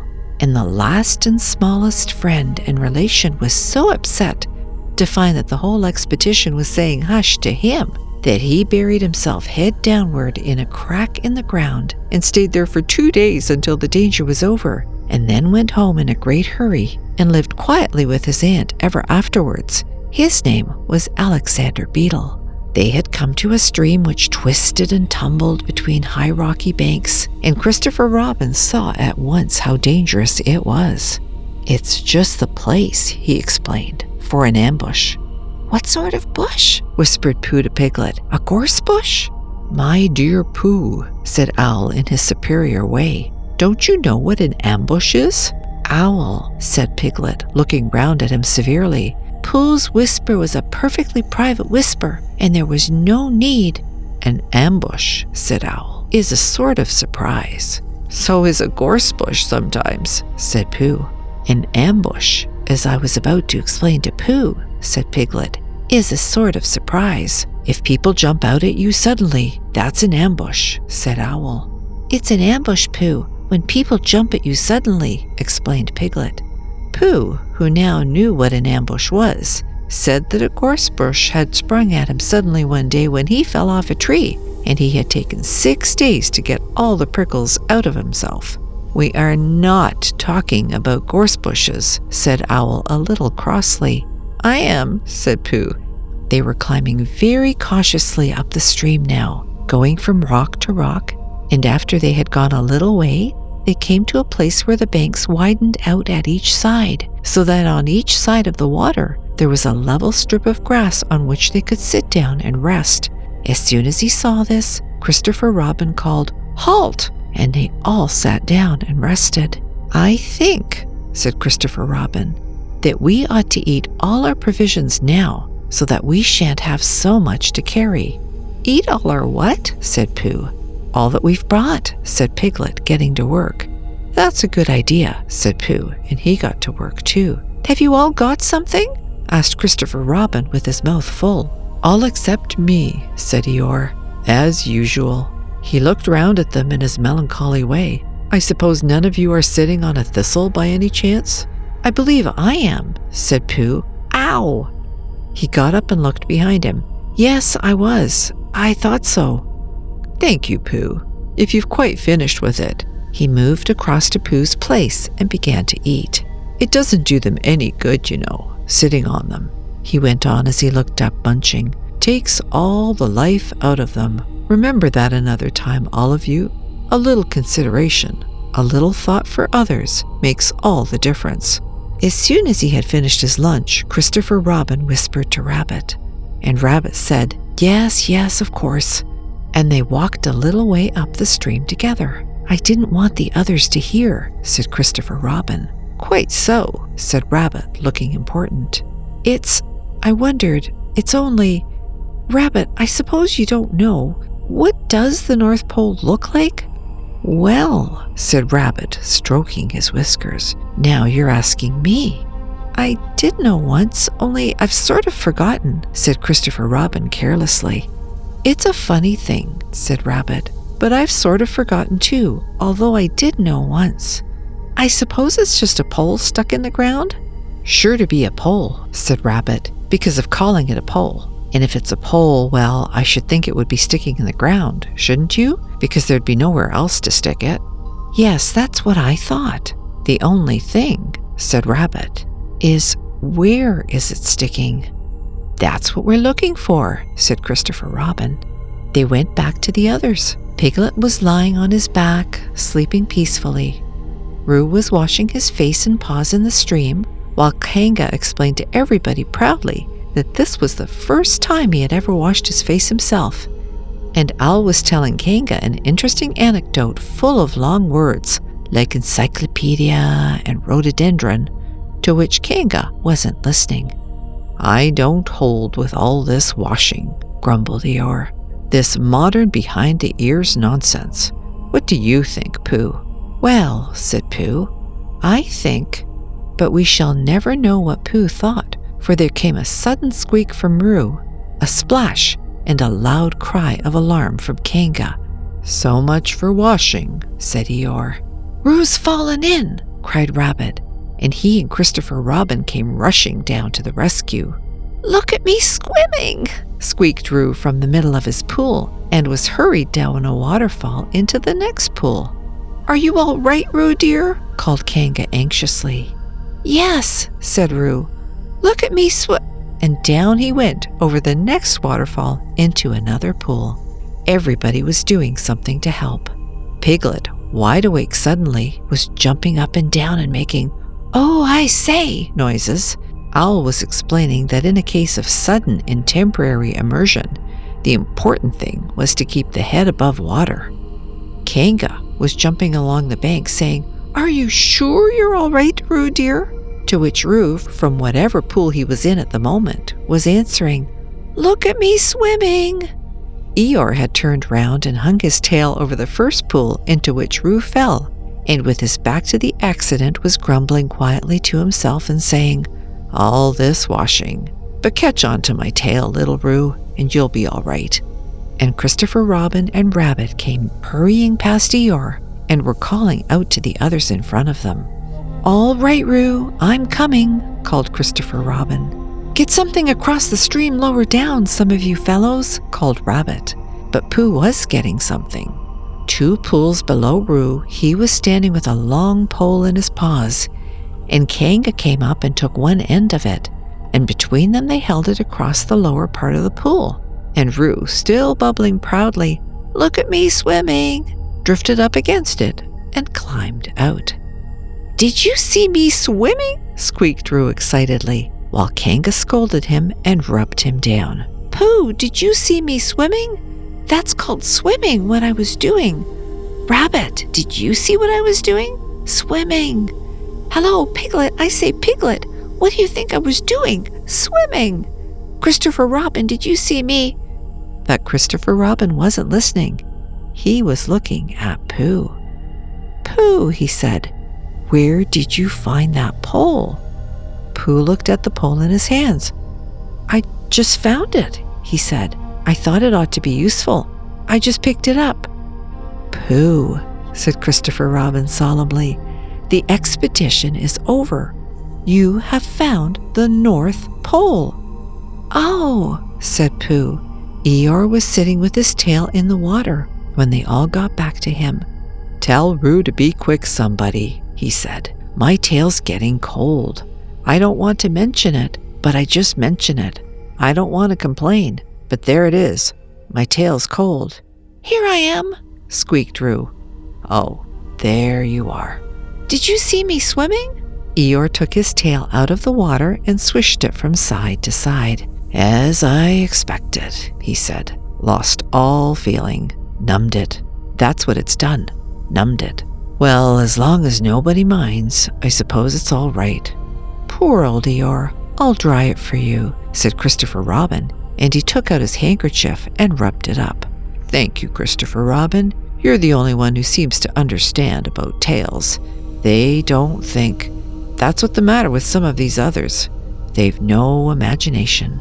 A tail isn't a tail to them. It's just a little bit extra at the back. "Never mind, Eeyore," said Christopher Robin, rubbing his hardest. "Is that better?" "It's feeling more like a tail, perhaps. It belongs again, if you know what I mean." "Hello, Eeyore," said Pooh, coming up to them with his pole. "Hello, Pooh. Thank you for asking, but I shall be able to use it again in a day or two." "Use what?" said Pooh. "What we are talking about." "I wasn't talking about anything," said Pooh, looking puzzled. "My mistake again. I thought you were saying how sorry you were about my tail being all numb, and could you do anything to help?" "No," said Pooh, "that wasn't me," he said. He thought for a little and then suggested helpfully, "Perhaps it was somebody else." "Well, thank him for me when you see him." Pooh looked anxiously at Christopher Robin. "Pooh's found the North Pole," said Christopher Robin. "Isn't that lovely?" Pooh looked modestly down. "Is that it?" said Eeyore. "Yes," said Christopher Robin. "Is that what we were looking for?" "Yes," said Pooh. "Oh," said Eeyore. "Well, anyhow, it didn't rain," he said. They stuck the pole in the ground, and Christopher Robin tied a message onto it. "North Pole, discovered by Pooh. Pooh found it." Then they all went home again, and I think, but I am not quite sure, that Roo had a hot bath and went straight to bed. But Pooh went back to his own house, and feeling very proud of what he had done, had a little something to revive himself. Chapter 9, in which Piglet is entirely surrounded by water. It rained and it rained and it rained. Piglet told himself that never in all his life, and he was goodness knows how old, 3, was it, or 4? Never had he seen so much rain. Days and days and days. If only, he thought, as he looked out of the window, I had been in Pooh's house, or Christopher Robin's house, or Rabbit's house when it began to rain. Then I should have had company all this time, instead of being here all alone, with nothing to do except wonder when it will stop. And he imagined himself with Pooh saying, "Did you ever see such rain, Pooh?" And Pooh saying, "Isn't it awful, Piglet?" And Piglet saying, "I wonder how it is over Christopher Robin's way." And Pooh saying, "I should think poor old Rabbit is about flooded out by this time." It would have been jolly to talk like this, and really it wasn't much good having anything exciting like floods if you couldn't share them with somebody. For it was rather exciting. The little dry ditches in which Piglet had nosed about so often had become streams. The little streams across which he had splashed were rivers, and the river, between whose steep banks they had played so happily, had sprawled out of its own bed and was taking up so much room everywhere that Piglet was beginning to wonder whether it would be coming into his bed soon. "It's a little anxious," he said to himself, "to be a very small animal entirely surrounded by water. Christopher Robin and Pooh could escape by climbing trees, and Kanga could escape by jumping, and Rabbit could escape by burrowing, and Owl could escape by flying, and Eeyore could escape by making a loud noise until rescued. And here am I, surrounded by water, and I can't do anything." It went on raining, and every day the water got a little higher, until now it was nearly up to Piglet's window, and still he hadn't done anything. "There's Pooh," he thought to himself. "Pooh hasn't much brain, but he never comes to any harm. He does silly things, and they turn out right. There's Owl. Owl hasn't exactly got brain, but he knows things. He would know the right thing to do when surrounded by water. There's Rabbit. He hasn't learnt in books, but he can always think of a clever plan. There's Kanga. She isn't clever. Kanga isn't, but she would be so anxious about Roo that she would do a good thing to do without thinking about it. And then there's Eeyore. And Eeyore is so miserable anyhow that he wouldn't mind about this. But I wonder what Christopher Robin would do." Then suddenly he remembered a story which Christopher Robin had told him about a man on a desert island who had written something in a bottle and thrown it in the sea. and Piglet thought that if he wrote something in a bottle and threw it in the water, perhaps somebody would come and rescue him. He left the window and began to search his house, all of it that wasn't underwater. And at last he found a pencil and a small piece of dry paper and a bottle with a cork to it. And he wrote on one side of the paper, "Help. Piglet. Me." And on the other side, "It's me, Piglet. Help, help." Then he put the paper in the bottle, and he corked the bottle up as tightly as he could, and he leaned out of his window as far as he could lean without falling in, and he threw the bottle as far as he could throw. Splash! And in a little while it bobbed up again on the water, and he watched it floating slowly away in the distance until his eyes ached with looking, and sometimes he thought it was the bottle, and sometimes he thought it was just a ripple on the water which he was following. And then suddenly he knew that he would never see it again, and that he had done all that he could do to save himself.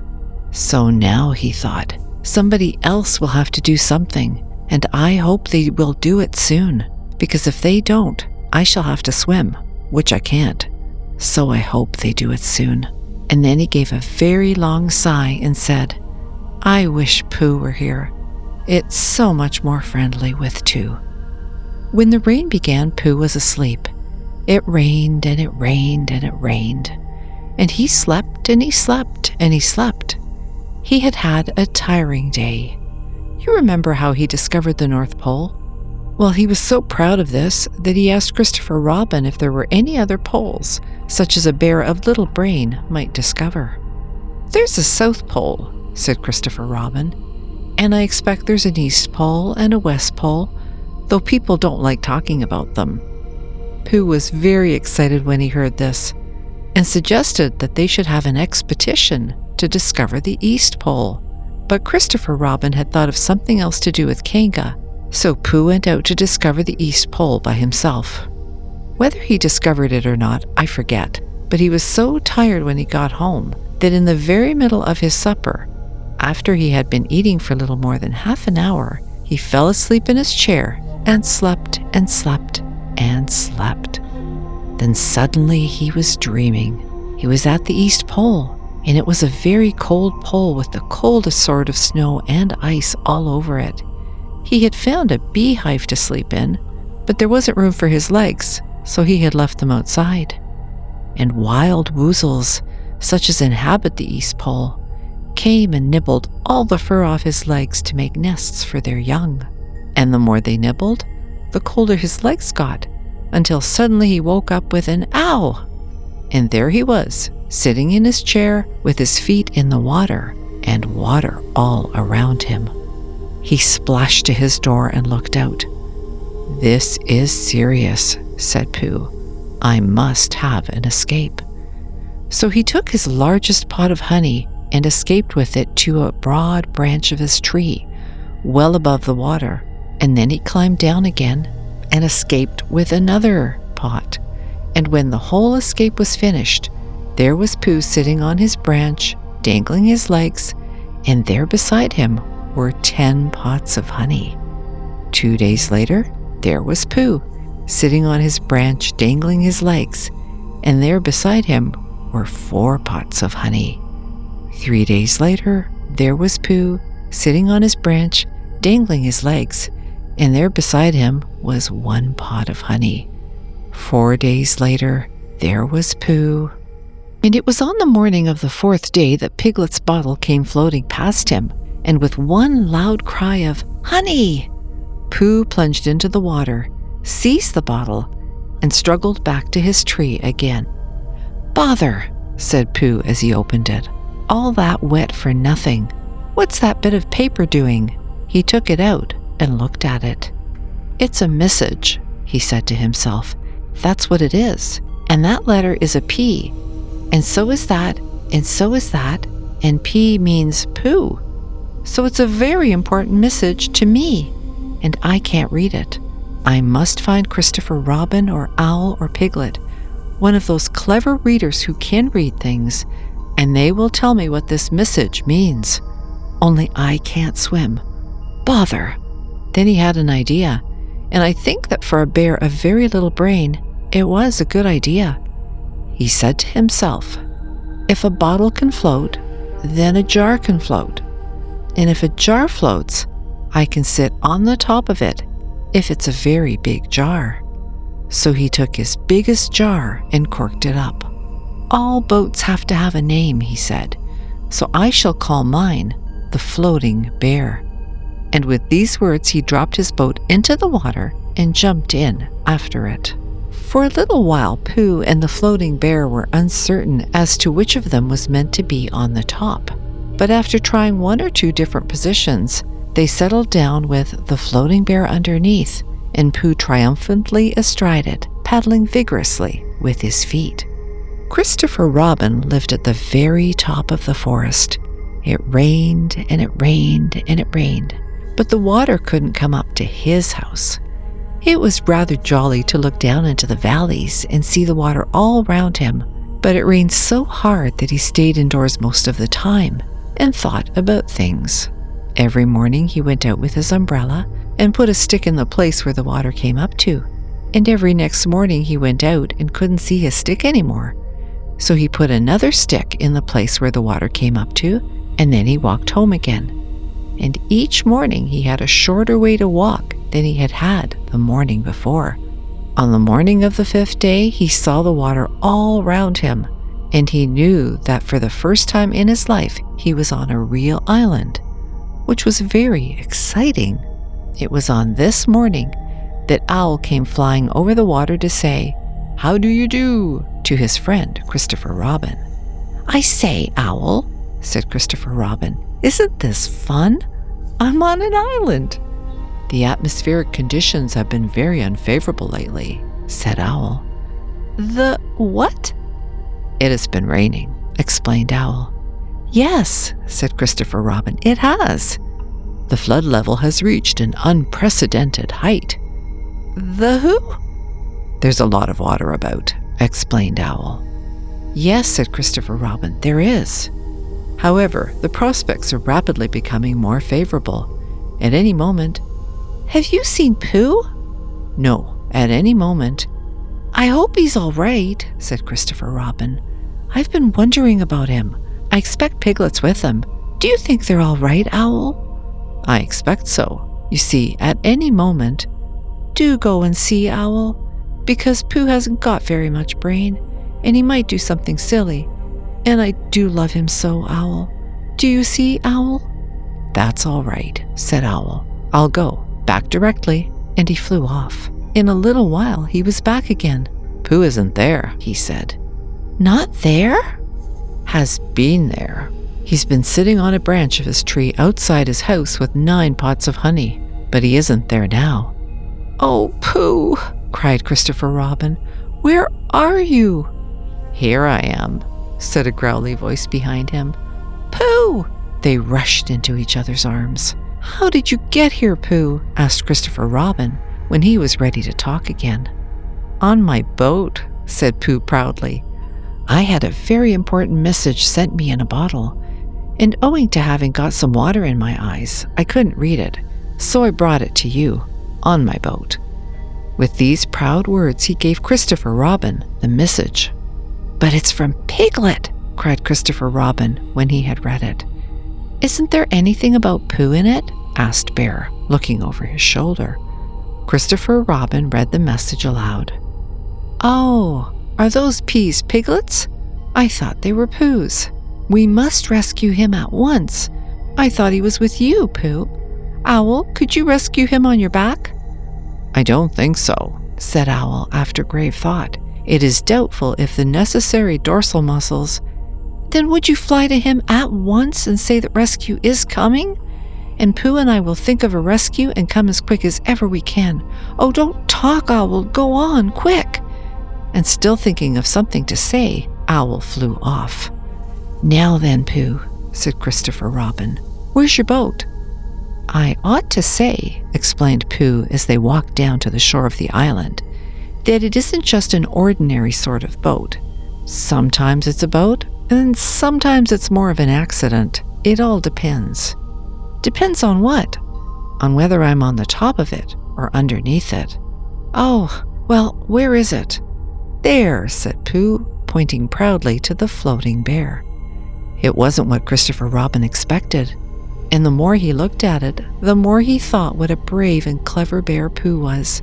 And the more Christopher Robin thought this, the more Pooh looked modestly down his nose and tried to pretend he wasn't.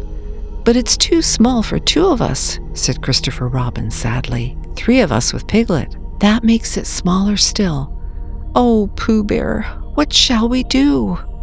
And then, this bear, Pooh Bear, Winnie the Pooh, FOP, friend of Piglet's, RC, Rabbit's companion, PD, Pole Discoverer, EC and TF, Eeyore's comforter and tail finder.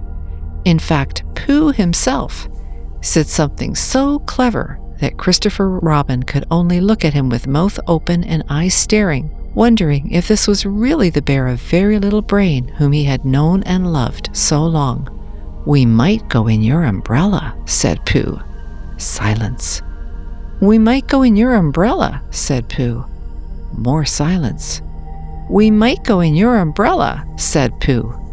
Excitement. For suddenly Christopher Robin saw that they might. He opened his umbrella and put it point downwards in the water. It floated but wobbled. Pooh got in. He was just beginning to say that it was all right now when he found that it wasn't. So after a short drink, which he didn't really want, he waded back to Christopher Robin. Then they both got in together, and it wobbled no longer. "I shall call this boat the Brain of Pooh," said Christopher Robin. And the Brain of Pooh set sail forthwith in a southwesterly direction, revolving gracefully. You can imagine Piglet's joy when at last the ship came in sight of him. In after years, he liked to think that he had been in very great danger during the terrible flood. But the only danger he had really been in was in the last half hour of his imprisonment, when Owl, who had just flown up, sat on a branch of his tree to comfort him and told him a very long story about an ant who had once laid a seagull's egg by mistake. And the story went on, rather like the sentence, until Piglet, who was listening out of his window without much hope, went to sleep quietly and naturally, slipping slowly out of the window towards the water until he was only hanging on by his toes, at which moment, luckily, a sudden loud squawk from Owl, which was really part of the story, being what his aunt said, woke the Piglet up and just gave him time to jerk himself back into safety and say, "How interesting, and did she? When?" Well, you can imagine his joy when at last he saw the good ship Brain of Pooh, Captain C. Robin, First Mate P. Bear, coming over the sea to rescue him, Christopher Robin and Pooh again. And that is really the end of the story, and I am very tired after that last sentence. I think I shall stop there. Chapter 10, in which Christopher Robin gives Pooh a party, and we say goodbye. One day when the sun had come back over the forest, bringing with it the scent of May, and all the streams of the forest were tinkling happily to find themselves their own pretty shape again, and the little pools lay dreaming of the life they had seen and the big things they had done. And in the warmth and quiet of the forest, the cuckoo was trying over his voice carefully and listening to see if he liked it. And wood pigeons were complaining gently to themselves in their lazy, comfortable way that it was the other fellow's fault, but it didn't matter very much. On such a day as this, Christopher Robin whistled in a special way he had, and Owl came flying out of the 100 Acre Wood to see what was wanted. "Owl," said Christopher Robin, "I am going to give a party." "You are you?" said Owl. "And it's to be a special sort of party, because it's because of what Pooh did when he did what he did to save Piglet from the flood." "Oh, that's what it's for, is it?" said Owl. "Yes, so will you tell Pooh as quickly as you can, and all the others? Because it will be tomorrow." "Oh, it will it?" said Owl, still being as helpful as possible. "So will you go and tell them, Owl?" Owl tried to think of something very wise to say, but couldn't, so he flew off to tell the others, and the first person he told was Pooh. "Pooh," he said, "Christopher Robin is giving a party." "Oh," said Pooh, and then seeing that Owl expected him to say something else, he said, "Will there be those little cake things with pink sugar icing?" Owl felt that it was rather beneath him to talk about little cake things with pink sugar icing, so he told Pooh exactly what Christopher Robin had said and flew off to Eeyore. "A party for me?" thought Pooh to himself. "How grand!" And he began to wonder if all the other animals would know that it was a special Pooh party, and if Christopher Robin had told them about the floating bear and the brain of Pooh and all the wonderful ships he had invented and sailed on. And he began to think how awful it would be if everybody had forgotten about it, and nobody quite knew what the party was for. And the more he thought like this, the more the party got muddled in his mind, like a dream when nothing goes right. And the dream began to sing itself over in his head until it became a sort of song. It was an anxious Pooh song. Cheers for Pooh, for who? For Pooh. Why, what did he do? I thought you knew. He saved his friend from a wedding. Cheers for Bear, for where? For Bear. He couldn't swim, but he rescued him. He rescued who? Oh, listen to. I am talking of Pooh, of who? Of Pooh. I'm sorry I keep forgetting. Well, Pooh was a bear of enormous brain. Just say it again. Of enormous brain. Of enormous what? Well, he ate a lot, and I don't know if he could swim or not, but he managed to float on a sort of boat. On a sort of what? Well, a sort of pot. So now let's give him 3 hearty cheers. So now let's give him 3 hearty witches, and hope he'll be with us for years and years, and grow in health and wisdom and riches. Cheers for Pooh, for who? For Pooh. Cheers for Bear, for where? For Bear. Cheers for the wonderful Winnie the Pooh. Just tell me, somebody, what did he do? While this was going on inside him, Owl was talking to Eeyore. "Eeyore," said Owl, "Christopher Robin is giving a party." "Very interesting," said Eeyore. "I suppose they will be sending me down the odd bits which get trodden on. Kind and thoughtful. Not at all, don't mention it. There's an invitation for you. What's that like?" "An invitation?" "Yes, I heard you. Who dropped it?" "This isn't anything to eat. It's asking you to the party. Tomorrow." Eeyore shook his head slowly. "You mean Piglet. The little fellow with the excited ears. That's Piglet. I'll tell him." "No, no," said Owl, getting quite fussy. "It's you." "Are you sure?" "Of course I'm sure. Christopher Robin said all of them. Tell all of them." "All of them except Eeyore?" "All of them," said Owl sulkily. "Ah," said Eeyore. "A mistake, no doubt, but still, I shall come. Only don't blame me if it rains." But it didn't rain. Christopher Robin had made a long table out of some long pieces of wood, and they all sat around it. Christopher Robin sat at one end, and Pooh sat at the other, and between them on one side were Owl and Eeyore and Piglet, and between them on the other side were Rabbit and Roo and Kanga. And all of Rabbit's friends and relations spread themselves about on the grass and waited hopefully in case anybody spoke to them or dropped anything or asked them the time. It was the first party to which Roo had ever been, and he was very excited. As soon as ever they had sat down, he began to talk. "Hello, Pooh," he squeaked. "Hello, Roo," said Pooh. Roo jumped up and down in his seat for a little while and then began again. "Hello, Piglet," he squeaked. Piglet waved a paw at him, being too busy to say anything. "Hello, Eeyore," said Roo. Eeyore nodded gloomily at him. "It will rain soon. You see if it doesn't," he said. Roo looked to see if it didn't, and it didn't. So he said, "Hello, Owl." And Owl said, "Hello, my little fellow," in a kindly way, and went on telling Christopher Robin about an accident which had nearly happened to a friend of his whom Christopher Robin didn't know. And Kanga said to Roo, "Drink up your milk first, dear, and talk afterwards." So Roo, who was drinking his milk, tried to say that he could do both at once and had to be patted on the back and dried for quite a long time afterwards. When they had all nearly eaten enough, Christopher Robin banged on the table with his spoon, and everybody stopped talking and was very silent, except Roo, who was just finishing a loud attack of hiccups and trying to look as if it was one of Rabbit's relations. "This party," said Christopher Robin, "is a party because of what someone did, and we all know who it was, and it's his party because of what he did, and I've got a present for him, and here it is." Then he felt about a little and whispered, "Where is it?" While he was looking, Eeyore coughed in an impressive way and began to speak.